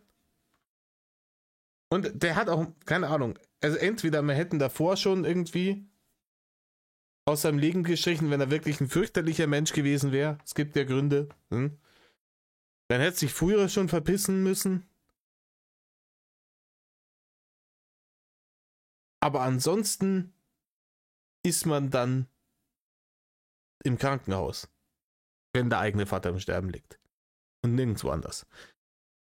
20, 30, 40 Mal, keinerlei Reaktion. Irgendwann nach 20 Anrufen habe ich dann plötzlich doch erfahren, was Sache ist. Und hat sich herausgestellt, dass die beim anderen Typen liegt. Ja, und so war das, Alter. Und mir persönlich ist das dann so auf den Sack gegangen, dass ich mir gedacht habe, leck mich. Okay, warte mal. Weißt du, warum ich dir nicht glaube? Weil er der Lügenlord ist und immer Lügen erzählt? Weil du gerade über deine Mutter am Reden bist. Weißt du, jeder Da Mensch, gibt kein und ich meine, jeder Deine Mom- Mensch wird Deine irgendwann, Mom. meine Mom, habe ich geliebt. Geliebt, wo ich gemerkt Und wenn du habe, sie geliebt hast, dann hättest du die nicht wie bei dir auf deiner Seite vor 1000 Leute und bei mir vor fast 400 Leute so in den Dreck gezogen. weißt du, willst du mal ernsthaft wissen, warum ich gegen meine Mutter und meine Schwester bin mittlerweile? Willst du wissen, wie das mit dem Hate, ganz am Anfang, wie das mit dem Hate angefangen hat? Weil du gesagt hast, schleicht's euch, ich habe jetzt das Haus und ich werde der große YouTube-Star und ich möchte die Kohlen, die ich damit verdiene, mit euch nicht teilen. Und dann, als das alles in die Hosen gegangen ist und du gekommen bist und gesagt hast, helft's mir, geht's mir Geld, haben die gesagt, fick dich. Deswegen. Selbst wenn deine Mutter dir deine Finger Wo abhackt, wir waren. selbst wenn Ich deine hab ein Mutter dir Video deine Finger gemacht. abhackt, Hör mir mal zu. Ich habe ein Video gemacht, in dem ich meine Schwester beschützt habe. Ich habe ein Video gemacht gegen nationalsozialistische rechtsradikale Menschen, die ein Bild hochgeladen haben auf ihrer Webseite, auf die man nur gekommen ist, wenn man rechtsradikal irgendwas gemacht hat. Und da hat mir jemand was geschickt, was da gepostet wurde. Wer geht jetzt her, vergewaltigt die und schickt dem Fettsack Bilder davon. So. Und das war das aktuelle Facebook-Profilbild von meiner Schwester zu dem damaligen Zeitpunkt. Daraufhin bin ich komplett ausgerastet, habe ein Video gemacht, wo ich dann hergegangen bin und mich darüber aufgeregt habe. Und dann haben die ersten Leute angefangen, vor meiner Tür zu stehen. Und jetzt kommt der größte Teil. Meine Mutter und meine Schwester haben sich dann immer mehr von mir distanziert. Die wollten ja, mir nicht, Rainer, warum? meine Schwester hat mir nicht gesagt, dass sie schwanger ist. Meine Schwester hat mir nicht gesagt, dass sie das Kind bekommen hat, weil sie nicht wollte, dass die Hater mitbekommen, wann sie das Kind kriegt. Nein, Rainer, weil die nicht wollte, dass du Kontakt zu diesem Kind hast. Wie hab's ich erfahren? Von den Hatern. Weil man sie schammern muss für die. Alter, sorry. Nee, habe ich absolut. Ja, Rainer, Ich hab alles für die Ganz getan. kurz. Guck mal, ganz kurz, ne? Jetzt tu dir mal eine Sache in deinen Kopf rein. Du hast mir gerade gesagt, dein Vater lag im Sterben, stimmt? Ja. Und wo der im Sterben war, warst du in der Disco. Genau, Rainer. Jetzt merkt Rainer, dass die Geschichte, die er sich da gerade aus dem Arsch gezogen hat, ihn genauso scheiße dastehen lässt wie seine Mutter. Scheiße klaffen. Es war ja am Abend. Es war ja am Abend, Alter. Und es sind ja noch nie Leid während der Nacht gestorben. Es ist scheißegal, Ja, Digga. ich habe den vorher besucht gehabt, ja? Ich habe den vorher besucht gehabt und ich wollte ihn am nächsten Tag besuchen. Und mein Vater ist einen Tag vor seinem Geburtstag gestorben. So, einen Tag vorher. Und die Sache ist, ich wollte ihn an dem Tag, danach wollte ich ihn besuchen und an seinem Geburtstag. Die Sache ist aber die, du kennst ja die Fakten nicht. Mein Vater war zu dem Zeitpunkt unglaublich schwach. Ich wollte ihn an dem Tag nicht noch stören, weil ich Ja, ich wollte ihn nicht noch stören. Weißt du, hättest du in dieses Scheißzimmer an hocken können und einfach dein fettes Schandmaul halten. Und den Mann nicht alleine sterben lassen. Das hättest du machen können. hier am Tag vorher da war und am Tag darauf hin wollte. Und mein Vater war an dem Tag, wo ich da war, so schwach und so kaputt, dass ich gedacht habe, ich gönne dem alten Mann jetzt ein bisschen Ruhe, dass er schlafen kann und sich erholen kann, weil ich Schmarrn, ein Schmarrn. Weil du gedacht hast, jetzt geht er endlich über den Jordan, dann kann ich meine YouTube-Karriere starten. Das ist der Punkt. Dann habe ich daheim niemanden mehr, der mir anschafft, dass ich da zum Arbeiten gehen soll und der mir hergewämst hätte, wenn ich diese Scheiße im Internet verbracht hätte. Das ist der einzige Grund. am Tag darauf und am Tag darauf nochmal kommen möchte, weil ich 2 Tage hintereinander hingehen wollte. Weil am So, Tag und nach nebenbei dachtest du dir mal ganz kurz, ich gehe feiern. Was? Und nebenbei dachtest du, ja komm, am Abend kann ich feiern gehen. Pass auf. Guck mal, mein Freund, ich sag dir jetzt eine Sache, ja, und dann... Meine Mutter war, Rainer, wo mein Vater gestorben ist, am anderen Typen im Bett gelegen. Und du erzählst mir, dass ich feiern gegangen bin, obwohl ich am Tag vorher und am Tag danach hingehen wollte. Ja, Rainer, ja. Das ist richtig. Weil egal, was deine Mutter gemacht hat, und wenn die auf dem Blocksberg sich von 20 Typen durchnudeln hätte lassen, auf was weiß ich für eine Hexenfeier, vollkommen wurscht. Das macht es nicht besser. Dass du dir denkst, mein Vater liegt zwar gerade im Sterben, aber ich gehe jetzt mal in die Dorfdisse, weil vielleicht kriege ich da ein bisschen Action. Ist scheißegal, Digga. Der ist nachts um 2, 3, da darf ich nicht ins Krankenhaus, ist dir schon klar. Ja, na und, aber du hast eine Schwester und du hast eine Mutter, die auch um diesen Mann trauern. Trauern. Der war gut. Willst du mir sagen, deine Schwester hat nicht geweint, wo der Mann gestorben ist? Und es ist, wenn es heißt, hier, der wird die Nacht nicht mehr überleben und der geht jetzt langsam rüber, es ist möglich, du kannst dich da einquartieren lassen. Ja? Du kannst dich da einquartieren lassen. Du kriegst da ein Zimmer oder in manchen Fällen sogar ein Bett im selben Zimmer, um da sein zu können. Die Leute im Krankenhaus sind keine Unmenschen. Die sagen ja, nee, nachts dürfen sie nicht dabei sein und wenn der halt über die Nacht stirbt, hat er halt Pech gehabt, weil dann muss er alleine sterben. Nein, Rainer, nein. Meine Schwester schon, aber meine Mutter nicht. Also hast du einen einzigen Grund gehabt, bei deiner Schwester zu sein, anstatt irgendwo in deinem Club zu hängen. Und da würde es mich auch nicht wundern, wenn meine Mutter gehen würde. Ich meine, wenn du deine Mama, und ich schwöre, das tut mir gerade so leid, ne? Ich schwöre, ich bin gerade so mit Wut geladen, dass deine Mama, guck mal, hier sind so viele Menschen gerade drin, ne? Und dass du so etwas über deine Mutter sagst, will ich nicht wissen, was du zu deiner Mutter selber sagst, wenn du vor ihr stehst. Sag ich Und dann musst du dich fragen, warum es dir so sag scheiße jedem Menschen, was ich denke. Und noch was. Du solltest nicht über Menschen urteilen, bevor du die Fakten kennst. Und ich meine, die Fakten wirklich kennen. Rainer, du hast ja gerade verzeugt. Ja, also das, womit er gerade arbeitet, ist das, was du gesagt hast. Und das war schon verabscheuungswürdig. Die Quintessenz des Ganzen war nämlich, mein Vater ist fürchterlich schwach gewesen und im Sterben gelegen. Und ich habe nichts Besseres zu tun gehabt, als mich in der Disse volllaufen zu lassen bis 3 Uhr in der Nacht. Rainer, wenn du sagst, dein Vater ist um 1:30 gestorben, du bist um 3 von der Disco heimgekommen, dann hattest du in dem Moment, in dem dein Vater gestorben ist, nichts Besseres zu tun, als dir gerade ein Bier zu bestellen, wissend, dass er gerade im Sterben liegt. Nicht einfach nur so ein bisschen dahingelabert. Du hast keine Ahnung, wie die Situation für mich war. Du sagst dir einfach, ach komm, es ist Nacht, ich kann sowieso nicht zu meinem Vater gehen, deswegen gehe ich feiern. Nachts. Noch einmal. Es ist scheißegal, wann das nachts ist. Du kannst nachts um 10 nicht ins Krankenhaus. Das funktioniert nicht. Doch, Rainer, das funktioniert. Natürlich nicht, aber du kannst bei deiner Schwester sein. Okay, noch einmal von vorne. Wollte meine Schwester das? Es ist scheißegal. Ich schwöre, und selbst wenn wie konntest du mit deinem Gewissen in einer Disco chillen? Wer weiß, was du gemacht hast, was du getrunken hast, das alles bei dir. Lass das mal alles bei dir. So. Und noch was. Was hat mein Vater zu mir gesagt, bevor er gestorben ist? Du bist eine fette Enttäuschung, lass mich in Ruhe vielleicht? Wahrscheinlich. Jetzt sag mir nicht, geh feiern. Doch. Der hat nicht gesagt, geh feiern. Aber der hat gesagt... Alter. Hier, Rudi Winkler. Ne? Nach den Infos, die wir über ihn kennen, wo es einmal heißt, so Arbeitstier, bla bla bla bla bla. Der wird gesagt haben, ja Rainer, geh hier in die Disse. Mach das. Und danach bitte mach einen YouTube-Kanal auf, ja, und stell mich da als sonst was hin. Weißt du, so Menschen wie du regen mich einfach auf, weil du keine Ahnung hast, was passiert ist und du schmeißt dein Handy einfach weg, obwohl du keine Ahnung hast, was ich sagen wollte. Mein Vater hat zu mir wortwörtlich gesagt, dass ich einfach mein Ding durchziehen soll. So. Und mein Vater hat auch zu mir gesagt, dass ich mir da keinen Kopf machen soll. Ich bin trotzdem hingefahren, ich habe ihn trotzdem besucht, ich habe trotzdem mein Ding gemacht. Aber für mich war das auch alles nicht einfach. Ja? Aber weil ich da einmal nach Wochen, nach Monaten, mein Vater war ja nicht einen Tag krank, mein Vater war ja ein Jahr lang krank, bevor er gestorben ist. Und ich hatte mir gedacht, dass ich da hingehe in den Besuch. Und noch was. Glaubst du nicht, dass ich mir Schuldgefühle mache? Weißt du, du erzählst mir hier irgendwas vom Schuh und Rainer, du rechtfertigst dich seit 10 Minuten darüber, was du da gemacht hast. Jemand, der darüber Schuldgefühle hat, weiß ich nicht.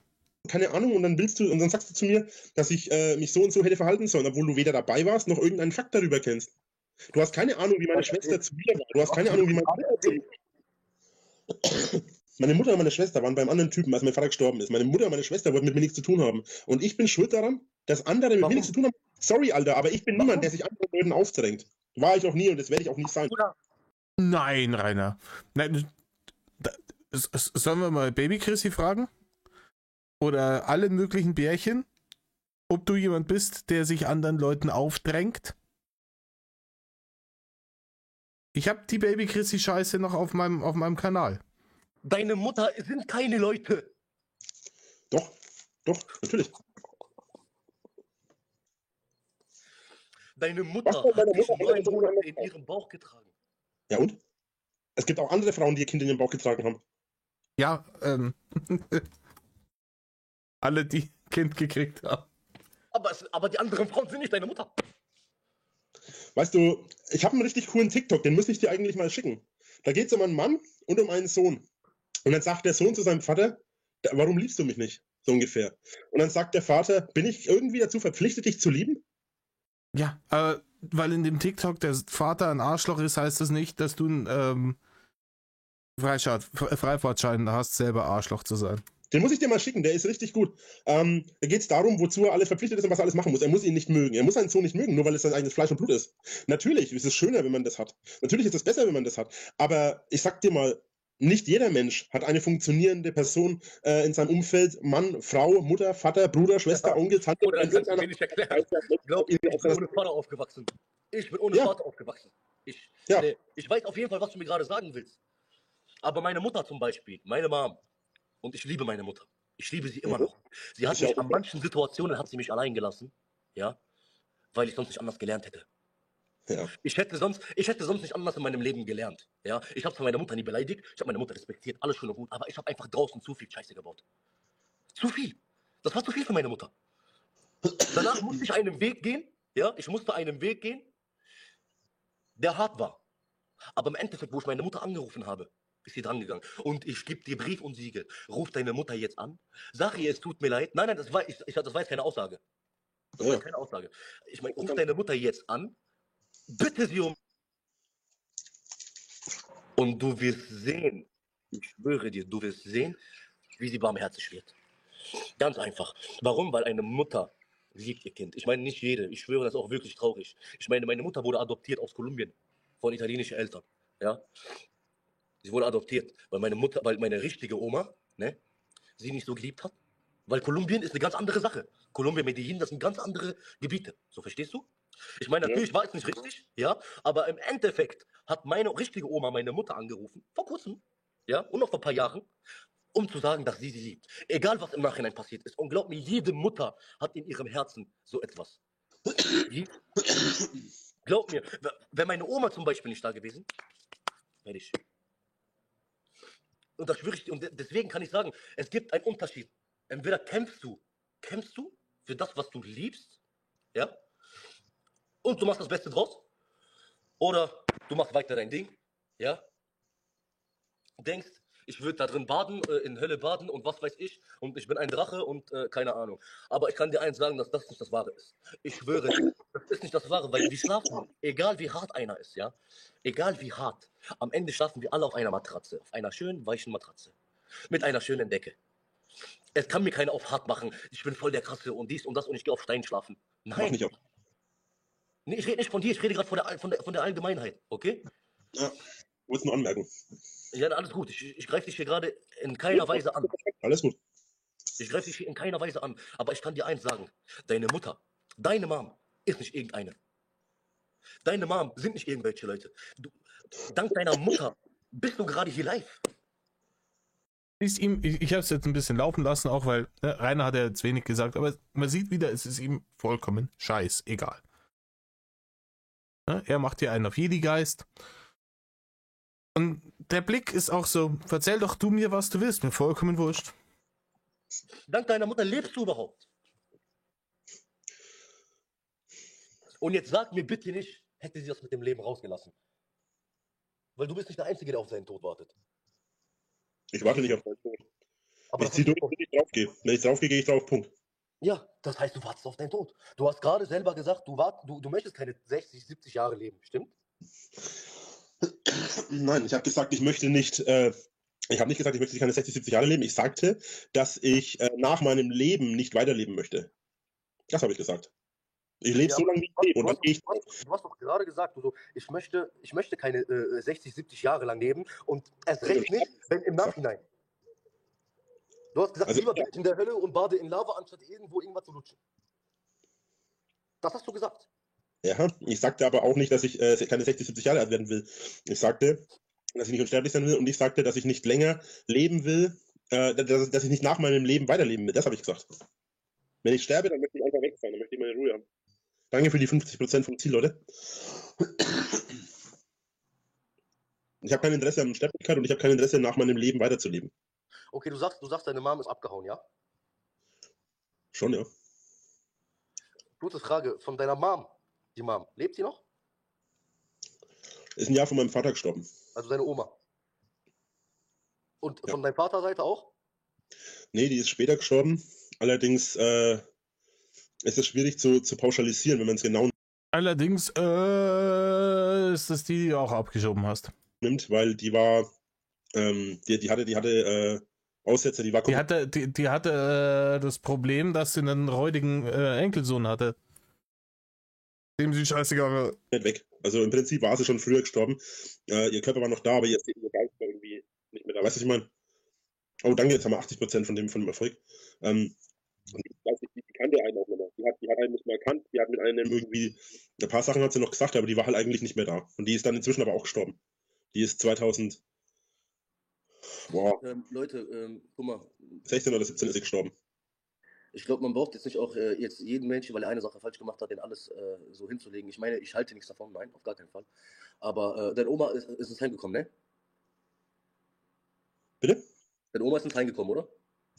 Genau, ich habe meine Oma, das ging nicht anders, weil ich war ja komplett alleine, auf einen Schlag war ich komplett alleine.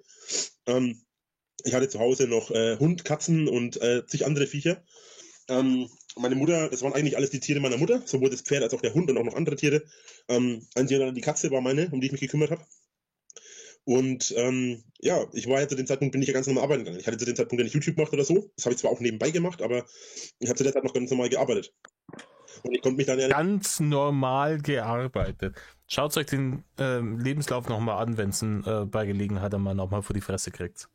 auch noch um die kranke Großmutter kümmern. Die war ja bettlägerisch und alles, da ist regelmäßig der Pflegedienst gekommen.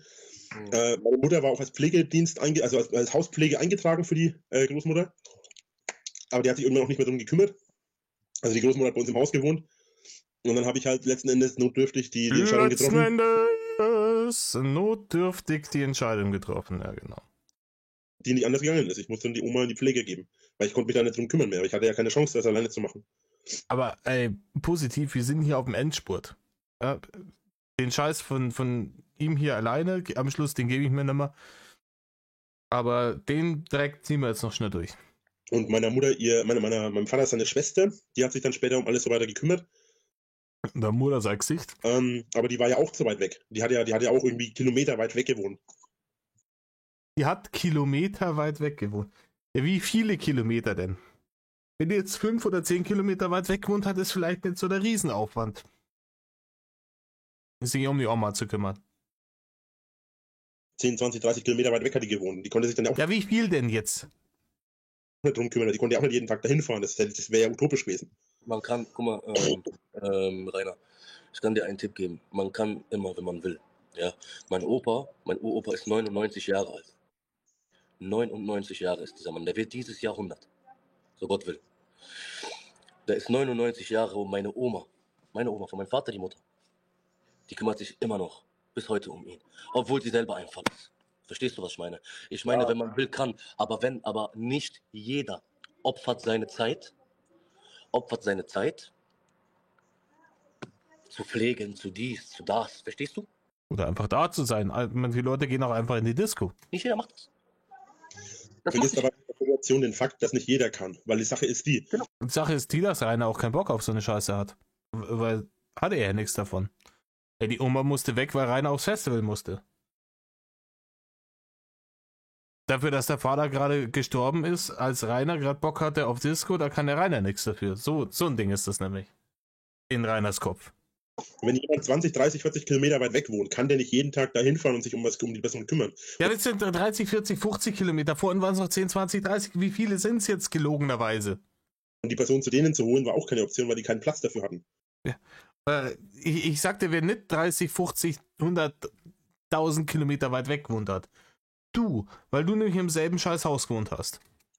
Wäre keine Option gewesen. Letzten Endes hat sich die Tante dann um die Großmutter so weit gekümmert, wie sie konnte, ist dann regelmäßig auch zu ihr ins Heim gefahren, aber die Oma wurde da letzten Endes Tag und Nacht dann versorgt und alles, mehr konnte man nicht machen. Also die Situation, es kommt halt immer auch auf die Situation an. Du sagst immer hier, das geht nicht und das geht nicht und das geht nicht. Oder das kann man so und so nicht machen, aber manchmal hat man keine Wahl. Es ist aber einfach Fakt, manchmal hat man keine Wahl. Dann liegt es entweder am Geld oder wenn man berufstätig ist, hat man ja auch keine Zeit und so weiter, weil man muss ja auch arbeiten gehen.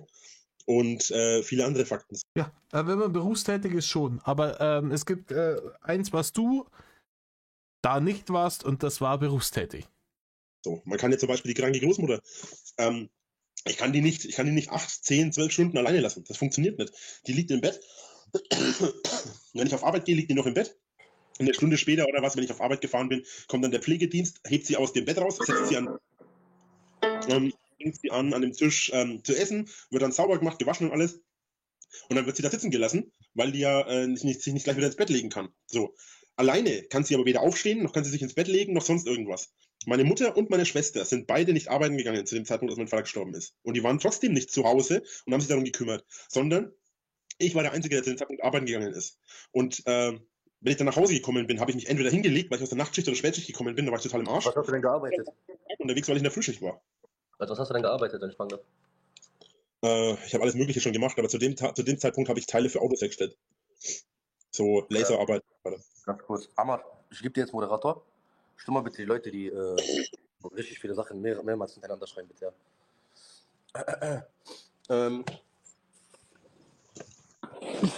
Ich kann dir nur eine Sache ans Herz legen, aber das tut mir auch. Ich habe sogar Mitleid mit einem Mörder, okay? Wenn du es so wissen willst. Jeder hat seine eigenen Probleme auf dieser Welt, ja. Okay? Jeder hat seine Kämpfe, die er mit sich zu führen hat. Aber ich gebe dir einen Tipp. Mach dich nicht zu einer Zielscheibe. Im Endeffekt hast du das schon gemacht. Ja. Du bist oft genug Zielscheibe, ohne dass du dich zu einer machst. Nein, Rainer. Nein. Es kann passieren, dass man die Zielscheibe von Leuten wird, ohne dass man es drauf anlegt. Aber man kann sich aus der Situation befreien. In aller Regel. Nein, Zielscheibe ist nicht im Sinne von geschlagen werden sondern gehatet. Das reicht schon. Gehatet. Ja, verstehst du? Aber es gibt genug Menschen, pass auf. Der eine mag Pommes mit Ketchup. Der nächste mag mit Senf. Der nächste mag es mit Oliven oder sonst irgendeinen Quatsch. So. Okay. Und jetzt fangen die Leute an, sich zu streiten. Meine sind besser. Nein, meine sind besser. So. Dann kommt einer, der hat Pommes einfach nur in der Hand mit ein bisschen Salz, das war's. Rainer, es geht doch nicht um Pommes. Rainer, es geht um deine Aussagen und deine Taten. Es geht nicht darum, wie du deine Pommes frisst. So, Und das reicht am besten. So, weißt du, der Typ macht gar nichts. Der kommt einfach nur vorbei, hat einfach nur seine Pommes in der Hand, macht nichts, sagt nichts. Aber die Leute sagen, ey, warum nimmst du denn einfach nur Pommes? So, hast doch so viele Möglichkeiten. Fakt ist, es gibt genug Leute, die dich zur Zielscheibe machen, auch ohne, dass du eine Zielscheibe auf dem Rücken hast. Weil es einfach so ist, dadurch, dass es so viele Menschen... Es ist der klassische Werdegang von allen Mobbing-Opfern.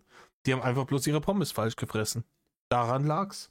mit so vielen verschiedenen So ein dummer Scheiß. Faktoren und Situationen gibt, wirst du grundsätzlich von irgendjemandem ausgegrenzt. Und genau das ist das Problem daran. Man sagt immer... Kaum bringt man ein paar behinderte Aussagen über den Holocaust und über dergleichen. Kaum belästigt man Menschen im Internet und schickt Pimmelbilder ungefragt kaum macht man das alles, wird man gehatet. Das ist genauso, wie wenn einer gefragt wird, warum er seine Pommes nicht mit Ketchup frisst. Absolut vergleichbar, Rainer, hast ganz recht. Man sagt immer normal. Wenn es mit Senf ist, würde ich ihn auf jeden Fall nicht ausgrenzen. Ja, vielleicht nicht, aber vielleicht den wir nur lieben. Außerdem bist du ja vielleicht nicht die Person, die sich über die Pommes aufregt, aber dann bist du vielleicht die Person, die sich über, keine Ahnung, Currywurst Holocaust-Aussagen aufregt. Vielleicht ist er die Person. aufregt oder so. Oder über irgendwas anderes. Muss nicht zu essen sein, kann auch was ganz anderes sein. Fakt ist, jeder Mensch hat bestimmte Voraussetzungen oder Vorlieben, die er machen möchte oder zu machen hat oder sonst was. Und das ist auch vollkommen okay. Aber letzten Endes ist es immer so, du wirst immer von irgendjemandem irgendwann zur Zielscheibe gemacht. Und vor allem, umso mehr Menschen du hast, umso mehr Leute hast du als Zielscheibe. Oder mehr Leute hast du, die dich als Zielscheibe sehen. Du machst dich zur Zielscheibe, wenn du es zulässt. Bitte? Du machst dich zur Zielscheibe, wenn du es zulässt. Ich habe 100, 200, ich hatte 300, 350.000 Follower auf YouTube. Nein, Rainer. Nein, du hattest 224.000 oder 124.000. Du hattest nicht über 300.000 Abonnenten auf YouTube. Hattest du nicht. Das ist mal wieder gelogen. So. Das sind Menschen, die alle Arten von Pommes dabei hatten. Und ich habe keine. Alter, kann dein scheiß Pommes mal aufhören. Ich habe Solange jemand nicht seine Pommes mit schwachen Holocaust-Kommentaren isst, ist mir das scheißegal. keine Pommes gemocht. Und trotzdem bin ich die Zielscheibe. Fakt ist, du wirst immer zur Zielscheibe gemacht, von irgendwem. Jeder sieht es anders. Und irgendjemand macht dich zur Zielscheibe. Das ist völlig egal, was du machst. Selbst wenn du dich komplett aus dem Thema raussagst und ich will gar keine Pommes, dann bist du schon eine Zielscheibe, weil du keine Pommes magst. Guck mal, ich erzähl dir was, mein Lieber.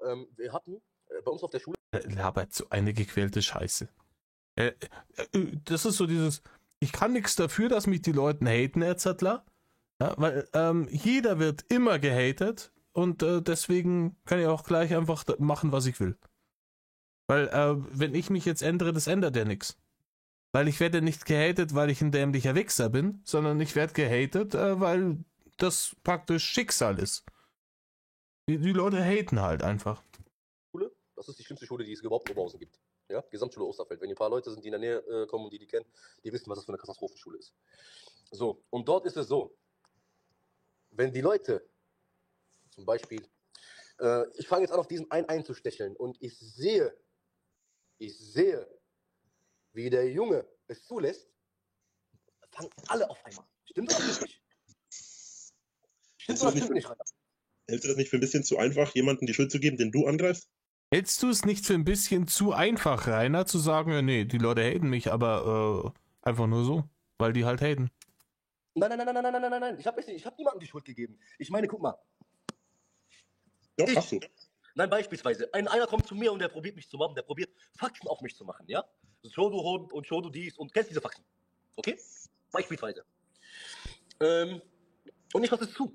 Und wenn ich es zulasse, sorge dafür, dass die anderen auch gegen mich mitmachen. Dass sie mich zum Opfer machen. Verstehst du? Ich höre dir weiter zu, ich muss bloß mal kurz meine Medikamente holen. Aber ich höre dir zu. Spoiler-Alarm, er hört dir nicht zu. Er hat ja den ganzen Abend noch nicht zugehört. Und wenn es jetzt so weit kommt, dass einer es bei mir macht, ja, zeige ich dir von Anfang an, dass du so nicht mit mir machst.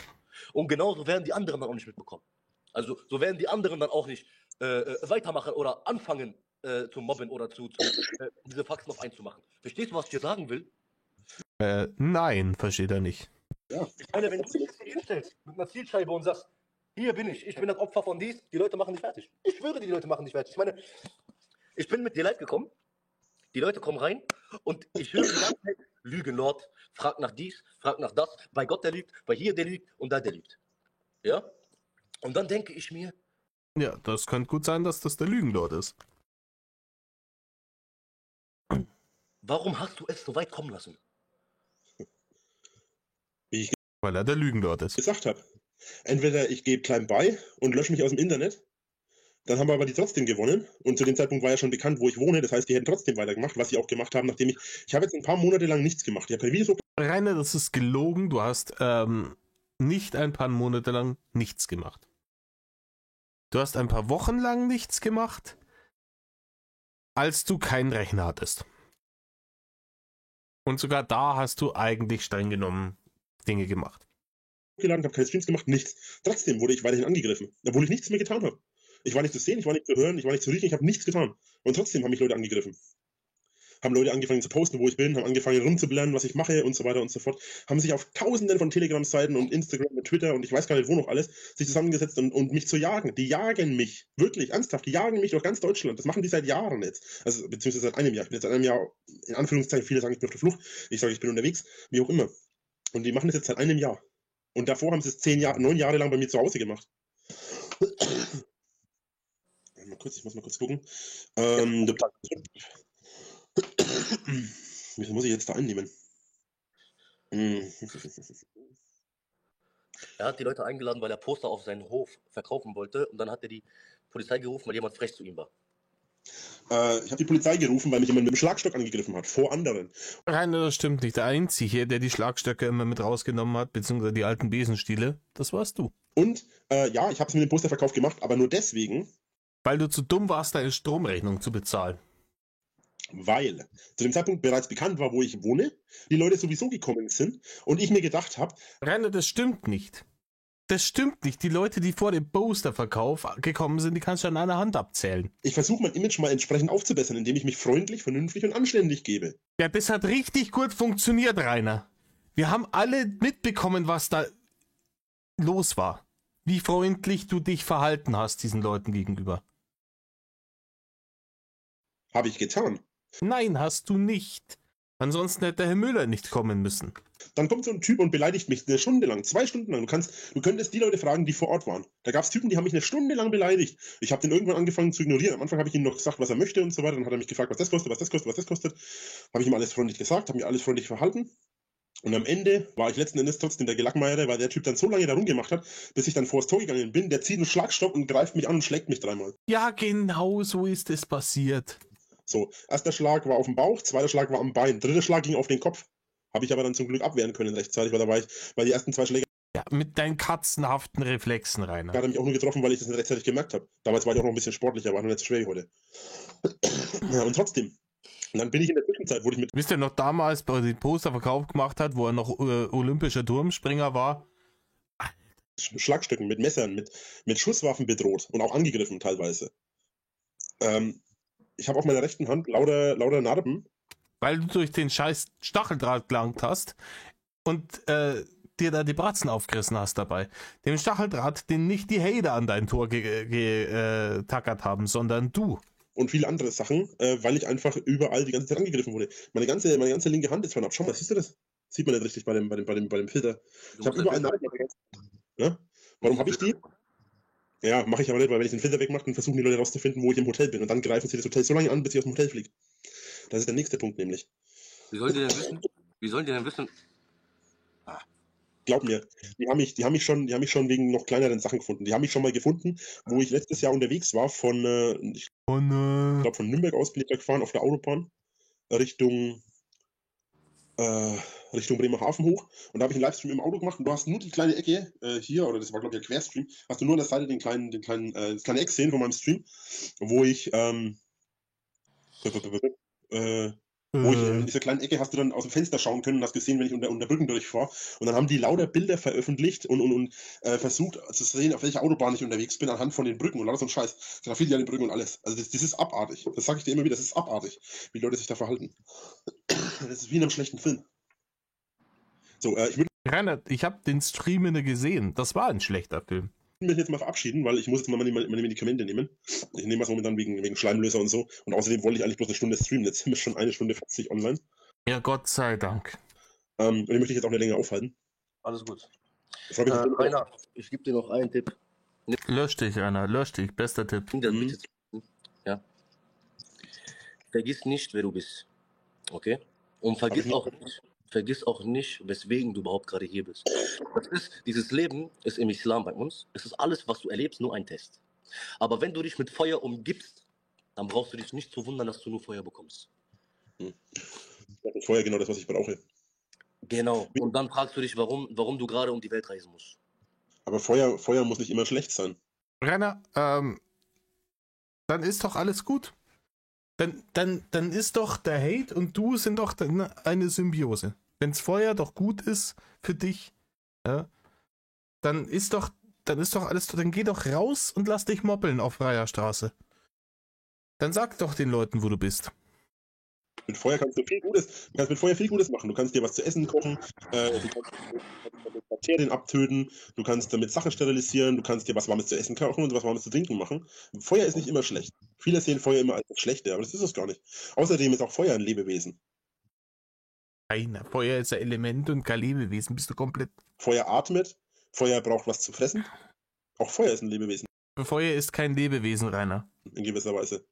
Oder Kommt darauf an, Feuer ist eine Chemie. Das ist kein Lebewesen. es kommt darauf an, wie du es definierst. Die Haut ist kein Organ, Feuer ist ein Lebewesen, alles Definitionssache, etc.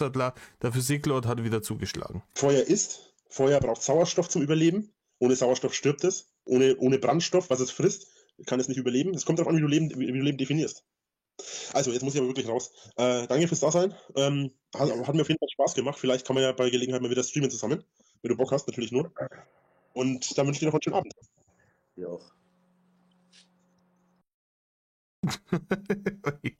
der Typ war komplett jenseits von Gut und Böse verzweifelt.